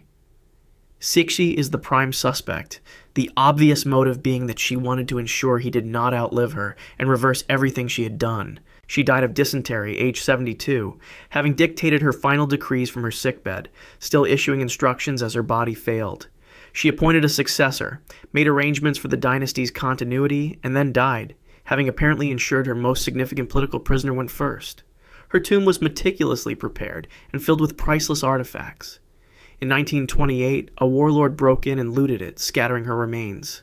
Tsuan. She was the Empress Dowager of the Eastern Palace, the senior partner in the regency that she and Cixi shared from 1861 onward, and she died on April 8, 1881, from an illness so sudden and so complete that the court was in shock within hours. She had reportedly been in good health the day before. She was 45 years old. Official records describe a rapid onset illness, and she was dead before any of the standard imperial medical protocols could be meaningfully applied. The speed of it generated immediate suspicion, and that suspicion pointed in one direction: Cixi. Some historical accounts, though their reliability is disputed, claim that Cixi visited Suan the evening before her death and brought a gift of food, a cake, or sweetmeat. This detail is repeated in various accounts of the period but has not been definitively sourced to a primary document, and it may reflect retrospective suspicion rather than recorded fact. What is not disputed is the political consequence of the death. With Suan gone, Cixi became the sole power behind the Qing throne, without even the nominal check of a co-regent. Suan had been gentle, pious, and politically unambitious by most contemporary accounts. She had been the one person inside the palace, with both the rank and the authority to slow Cixi down. After April of 1881, there was no one. Whether Cixi poisoned her co-regent or simply benefited from extraordinarily convenient timing is a question Qing historiography has never conclusively answered, and probably never will. Maria Theresa. She was 18 years old when she inherited the Habsburg dominions in 1740, and immediately found herself at war with half of Europe, which had calculated that a young woman with no military experience would be easy to dismember. She spent the next 40 years proving them wrong. Maria Theresa ruled as Archduchess of Austria, Queen of Hungary and Bohemia, and as Holy Roman Empress by marriage, surviving wars, political crises, and 16 pregnancies, a number that is not a typo. 16 children, 10 of whom survived to adulthood. She was a committed Catholic and a political conservative who expelled Jews from Prague in 1744 and 1745 and issued discriminatory legislation against Jewish communities throughout her reign, at one point reportedly saying she knew of no greater plague than that nation. She died on November 29, 1780, at 63 years old, from a severe respiratory illness that had worsened over years, possibly aggravated by the physical toll of those 16 pregnancies. A story widely attached to her final hours holds that she refused to lie down to die, insisting she wished to meet death upright, though the primary source for this requires confirmation. She had worn black mourning clothes every single day since her husband Francis I died in 1765, a period of 15 years, a visible daily statement of grief that became part of how her court understood her. Her son Joseph II was at her bedside and succeeded her immediately, then spent the following years reversing nearly every conservative religious policy she had spent her reign building. The Habsburg dynasty she had preserved against all odds would last another 138 years after her death, finally collapsing in the wreckage of the First World War.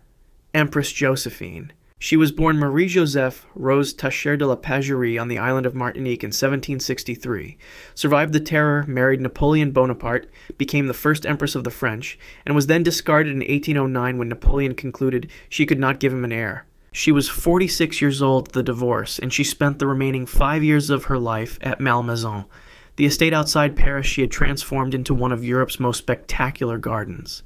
Her collection of roses so renowned that botanists came from across the continent to study them.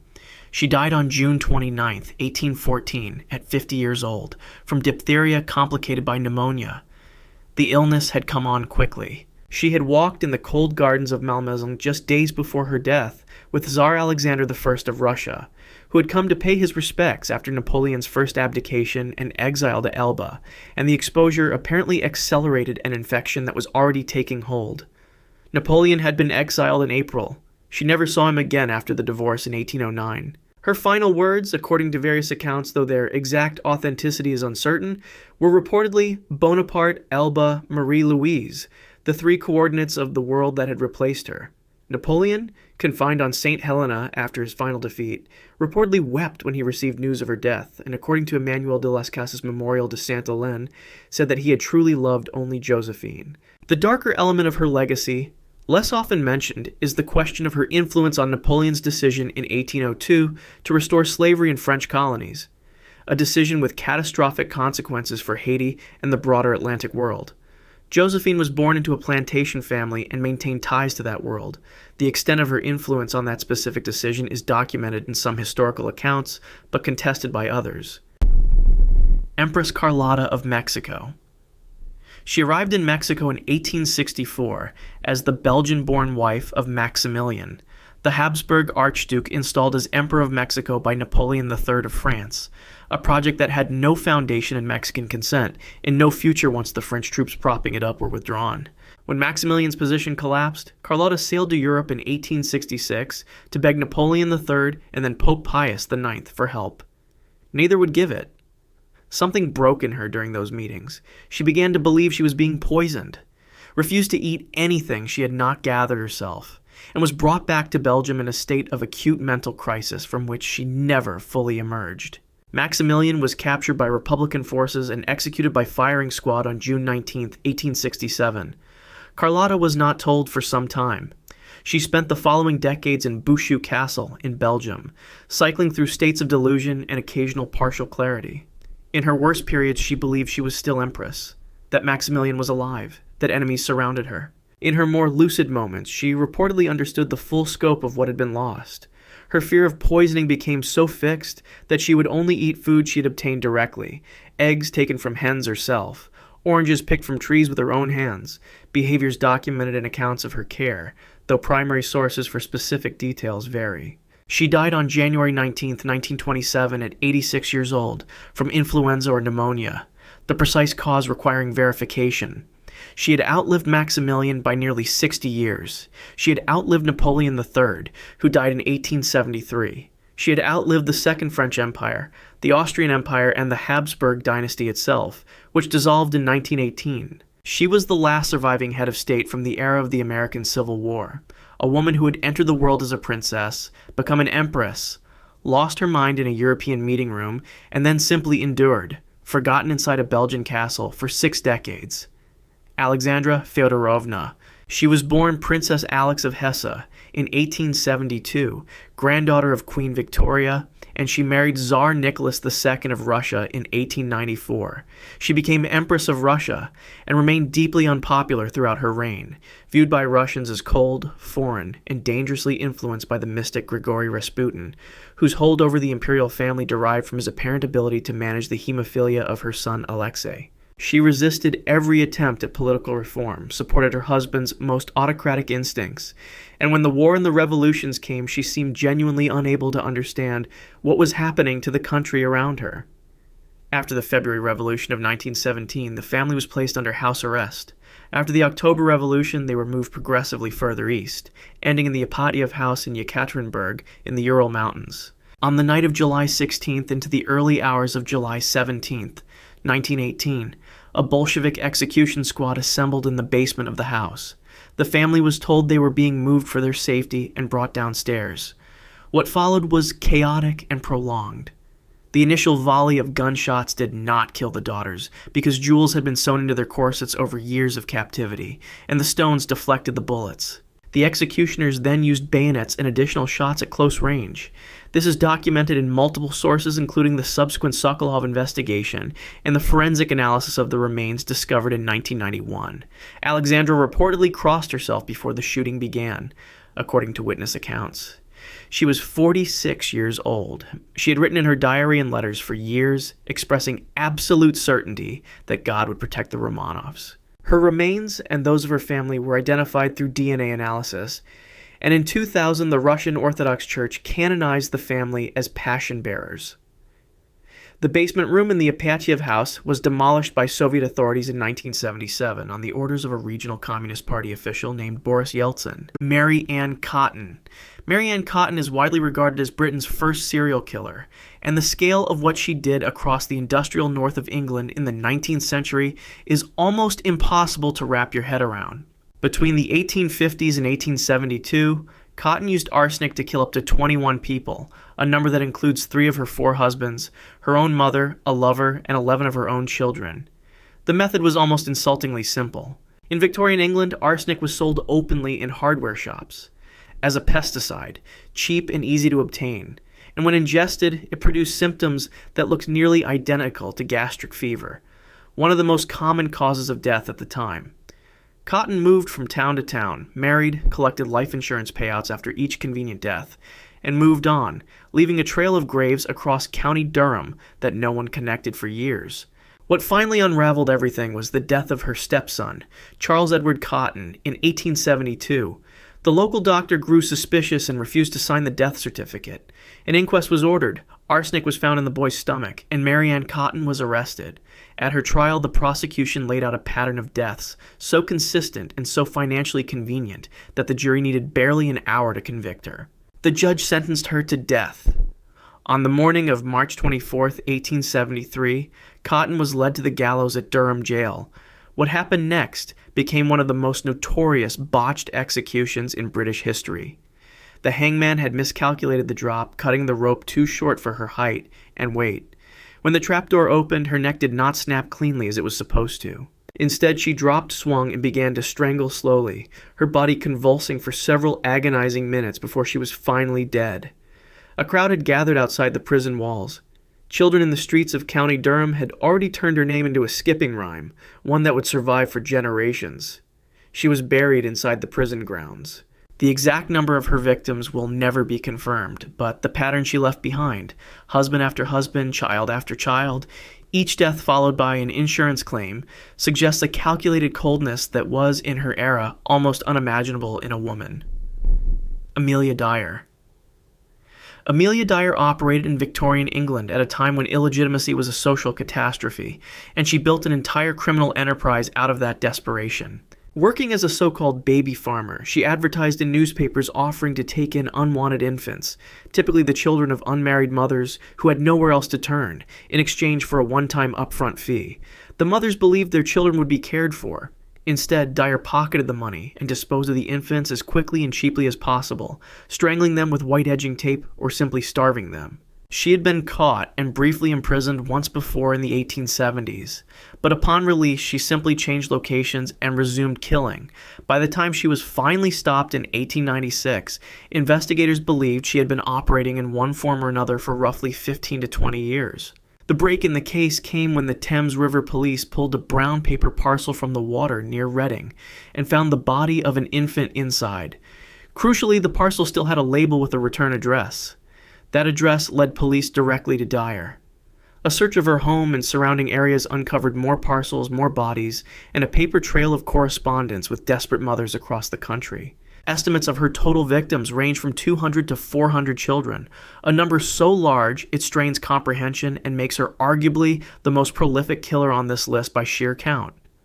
At trial, her legal team mounted an insanity defense, arguing she was not fit to stand trial or be held responsible for her actions. The jury rejected that argument in under 5 minutes. She was convicted of a single proven murder, though everyone in that courtroom understood the real scale of what she had done. Amelia Dyer was hanged on June 10th, 1896, at Newgate Prison in London. She walked to the gallows calmly. She was 57 years old. The number of children she killed will never be precisely known, but the Thames continued to give up remains for months after her arrest. Jane Toppin. Jane Toppin called herself Jolly Jane, and by all accounts the people around her found the nickname fitting. She was warm, cheerful, well-liked by patients and their families, and considered one of the most capable and caring nurses in her part of Massachusetts. She was also, by her own confession, a serial killer who murdered at least 31 people, almost certainly more, using her professional access to administer carefully calibrated doses of morphine and atropine to her victims. The combination was her signature. She would adjust the dosages to keep patients suspended in a twilight state between consciousness and death, hovering at the edge, and she admitted openly to investigators that she found this deeply satisfying, that she would lie in bed beside dying patients and hold them as they slipped away. She said it gave her a feeling she could not get anywhere else. Toppin killed across multiple households over more than a decade, targeting patients in her care, elderly residents, and even members of her own social circle. Her foster sister was among her victims. She was only caught after the deaths of 4 members of the Alden Davis family in Calumet, Massachusetts, in 1901, prompted a physician to request autopsies. Morphine was found. Investigators began looking backward through Toppin's career, and the deaths began to add up with alarming speed. When confronted, she confessed with a level of detail that shocked even experienced detectives. At her trial in 1902, she was found not guilty by reason of insanity and committed indefinitely to the Taunton State Hospital in Massachusetts. She spent the next 36 years there, growing old inside the institution, outliving several of the staff who had first committed her. Jane Toppin died of natural causes on August 29, 1938, at the age of 81, in the same hospital where she had been confined for more than 3 decades. She never expressed remorse. In one of her more chilling statements, she reportedly told a reporter she wished she had killed more people than the combined total of Lizzie Borden and the other famous killers of her day, though the precise wording varies by source. Elizabeth Bathory. Elizabeth Bathory, the Countess of Szeged, remains one of the most debated figures in the history of recorded violence. A Hungarian noblewoman born in 1560, she came from one of the most powerful aristocratic families in the Kingdom of Hungary, and for years that power insulated her from any consequence whatsoever.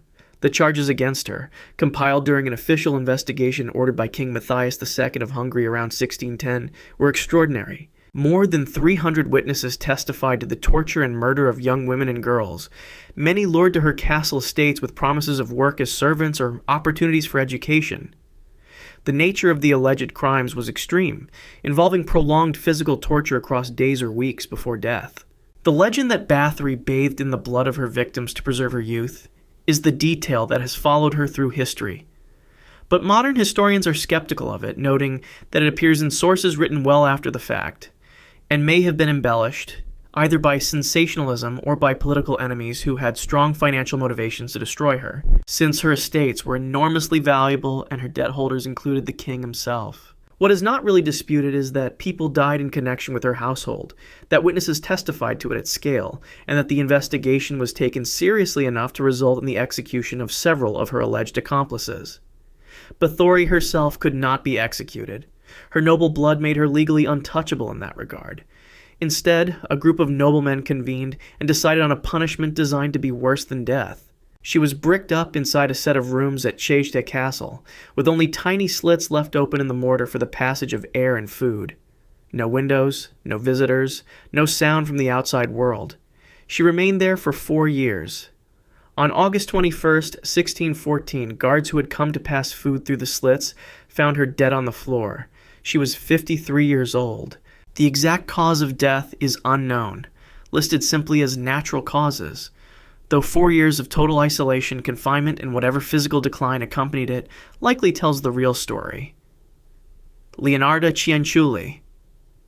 Leonarda Cianciulli is almost impossible to explain in terms that make conventional sense, and that is precisely what makes her one of the most disturbing figures in Italian criminal history. Between 1939 and 1940, she murdered 3 of her female neighbors in the small town of Correggio in northern Italy, and her motive was not money, not hatred, and not thrill. She genuinely believed that human sacrifice was the only thing that could protect her son Giuseppe, who had enlisted in the Italian army as World War II was beginning. Cianciulli had lost several children to miscarriage and infant death earlier in her life, and lived in constant terror of losing another. A fortune teller had once told her that all of her children were doomed to die young, and that prophecy consumed her. She decided to act. Her victims, all women who trusted her as a friend, were lured to her home with various pretexts, given drugged wine, and killed with an axe. What happened next is where Cianciulli's case becomes uniquely horrifying in the history of true crime. She did not simply dispose of the bodies, she processed them. She boiled the flesh and fat down into soap bars, which she then wrapped and distributed to neighbors as gifts. She dried the remaining blood, mixed it with flour, sugar, chocolate, eggs, and margarine, and baked the mixture into tea cakes, which she served to visitors who came to ask after the missing women. She described her methods in detailed, clinical, almost domestic terms during her confession, showing no distress and explaining her reasoning with complete internal logic. She was proud of her thoroughness. She was convicted and sentenced to 30 years in prison, followed by 3 years in a criminal asylum. She died on October 15th, 1970, at the age of 76, of cerebral apoplexy, meaning a stroke, inside the Pozzuoli Women's Criminal Asylum. Her son Giuseppe, for whom she had killed 3 people, survived the war entirely unharmed.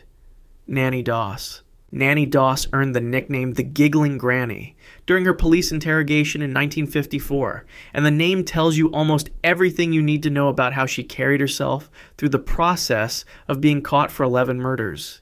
She smiled. She laughed. She described poisoning her husband's children and relatives with a cheerfulness that detectives found profoundly unsettling, pausing occasionally to chuckle at some private memory before moving on to the next death. Doss had been killing people with arsenic-laced prune juice and other doctored foods since at least the 1920s, working her way through 4 of her 5 husbands, her own mother, a sister, her mother-in-law, and her infant grandson over a period of roughly 30 years. She told investigators that she had poisoned her husbands primarily because they failed to live up to the romantic ideal she had formed from reading confession magazines and romance novels, an explanation so unexpected that it briefly made national headlines.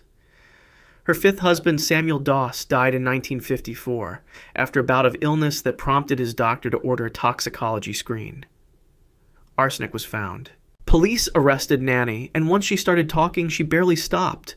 Prior husbands were exhumed. Arsenic was found in them, too. The state of Oklahoma prosecuted her for the murder of Samuel Doss, and the district attorney chose not to pursue the death penalty, a decision widely attributed at the time to a cultural reluctance to execute women regardless of the severity of their crimes. She was sentenced to life imprisonment. Nanny Doss spent 10 years in the hospital ward of the Oklahoma State Penitentiary before dying on June 2, 1965, of leukemia at the age of 59. She remained cheerful, according to prison staff, for most of her incarceration. She is remembered not only for the scale of her killing, but for the complete disconnect between her warm, grandmotherly presentation and the systematic destruction she had quietly been carrying out across 3 decades of American domestic life. Myra Hindley. Myra Hindley's name became, in Britain, essentially synonymous with the word evil, a distinction she spent the rest of her life either trying to escape or, depending on who you believe, using strategically. Between 1963 and 1965, Hindley and her partner Ian Brady abducted, sexually assaulted, and murdered 5 children and teenagers in the Manchester area, burying their bodies on the bleak, windswept expanse of Saddleworth Moor. The victims ranged in age from 10 to 17. Hindley's role was not passive. She was the one who approached the children, who used her appearance as a young woman to disarm them, who lured them into Brady's car. Her participation was active and knowing at every stage. When the case broke in 1965, the British press responded with a fury that never entirely faded for the remaining 37 years of her life. Her prison booking photograph, a bleached cold-eyed image that appeared on front pages across the country, became one of the most recognizable and despised images in British criminal history, reprinted thousands of times over the following decades. Hindley spent years cultivating relationships with prison chaplains, academics, and liberal advocates who came to believe in her rehabilitation and argued publicly for her release. Each time, the families of her victims, surviving members of the public, and eventually the courts themselves pushed back. She was eventually given a whole life tariff, meaning she would die in prison regardless of any assessment of her rehabilitation.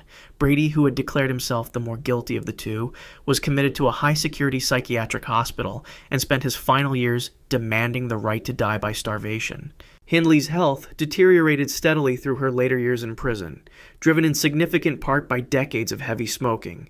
She developed serious heart disease and chronic respiratory problems. On November 15, 2002, at the age of 60, Myra Hindley died in hospital of bronchial pneumonia, having spent 36 years behind bars. She never walked free. Ian Brady died institutionalized in 2017, also never released. Ilsa Koch. Ilsa Koch was not a serial killer in the traditional sense of the word, but the targeting, the personal selection of victims, and the specific nature of her crimes place her in a category that demands inclusion here. As the wife of Karl Otto Koch, the commandant of the Buchenwald concentration camp in Nazi Germany, Ilsa Koch held a position of enormous informal power over the prisoners in that camp during World War II. Survivor testimony, gathered by American forces after they liberated Buchenwald in April 1945, described a woman who rode through the camp on horseback, who had prisoners beaten or killed for perceived insolence, and who had developed a specific personal practice that became the defining symbol of her depravity. Koch reportedly selected prisoners who had distinctive or elaborate tattoos, had them killed, and arranged for their skin to be removed, tanned, and turned into domestic objects, including lampshades, book covers, and other household decorations. The degree to which physical evidence of this practice survived the war and what precisely it confirmed has been a matter of some legal and historical dispute, but the eyewitness testimony from survivors was extensive and consistent, and an American military tribunal convicted her after the war. She was initially sentenced to life imprisonment, then had her sentence controversially reduced. a decision that caused enough international outrage that the United States Senate held hearings on the matter. A West German court subsequently retried her and reinstated a life sentence. Koch spent the rest of her life inside Achok Women's Prison in Bavaria. On September 1st, 1967, at the age of 60, she was found dead in her cell. She had tied a bedsheet to a heating pipe and hanged herself during the night. She left no note that has been made public. Dorothea Puente. Dorothea Puente presented herself to Sacramento, California, as a kind and capable landlady, a stout, well-dressed grandmother figure who ran a neat boarding house for elderly, disabled, and mentally ill tenants who had few other options. She baked for her tenants. She cooked meals. She was pleasant to neighbors. Underneath that presentation, she was systematically drugging her residents with their own prescription medications, killing them, burying them in the carefully tended garden behind her house on F Street, and continuing to cash their Social Security and disability checks as though they were still alive. The garden was the giveaway. When a social worker reported a missing tenant to police in 1988 and detectives arrived to investigate, they began finding things in the garden that had no business being there. 7 bodies were eventually recovered from the property. Puente was already on parole at the time for drugging and robbing elderly people, which meant the state had already identified her as a specific danger to vulnerable adults and had failed to prevent her from doing it again on a far larger scale. When detectives arrived at her door and began digging, Puente asked politely if she might be excused to visit her nephew. Inexplicably, they let her go. She fled immediately, first to Los Angeles and then across the border to Tijuana, Mexico, where she checked into a hotel and attempted to disappear. She was recognized within days by a man who had seen her face on television news coverage and contacted police. She was brought back to California, tried, and convicted of 3 murders, though investigators connected her to 9 total deaths. She was sentenced to 2 consecutive life terms without the possibility of parole. Puente maintained her complete innocence for the rest of her life, never acknowledging guilt in any form, public or private. She died of natural causes on March 27, 2011, at the age of 82, inside the Central California Women's Facility in Chowchilla. The garden on F Street has long since been dug up and replanted by different hands. Aileen Wuornos shot and killed 7 men along Florida highways between 1989 and 1990 while working as a highway sex worker, and the central question her case raised has never been satisfactorily resolved. Was she a predatory killer who targeted vulnerable men for robbery? Or was she a deeply traumatized woman who killed in genuine self-defense and then kept killing because she had crossed a threshold she could not come back from? Wuornos said from the beginning that every man she killed had attempted to rape or assault her first, and that she acted to protect herself each time. Prosecutors argued the pattern of killings, the theft of victims' property, and the escalating nature of the deaths suggested predation. Criminologists and advocates are still divided. What is not in dispute is the life that preceded the killings. Abandoned by her parents as a child, raised by grandparents in a household marked by abuse, pregnant at 14, living on the streets of Michigan as a teenager, hitchhiking south, surviving however she could. By the time she was arrested in 1991, her life had been one extended exercise in survival in environments that most people will never come close to. Her case generated enormous media attention, inspired the Academy Award-winning 2003 film Monster starring Charlize Theron, and opened wider conversations about how the justice system handles women who kill men, and how the history a defendant carries into a courtroom either does or does not count as context. On death row, Wuornos underwent a transformation of a different kind. She fired her legal team, dropped every appeal she had pending, and told the court and anyone who would listen that she wanted to be executed, that she was not insane, and that if she were released, she would kill again. She was clear-eyed and deliberate about it. She described the prison environment as having deteriorated her beyond recovery, and said death was preferable to spending the rest of her life inside. Her final statement before the lethal injection was administered on October 9, 2002, at the Florida State Penitentiary, was strange and vivid and very much her own. She spoke about sailing with the Rock, about coming back like the film Independence Day, about a big mothership and Jesus. Then she was gone. She was 46 years old.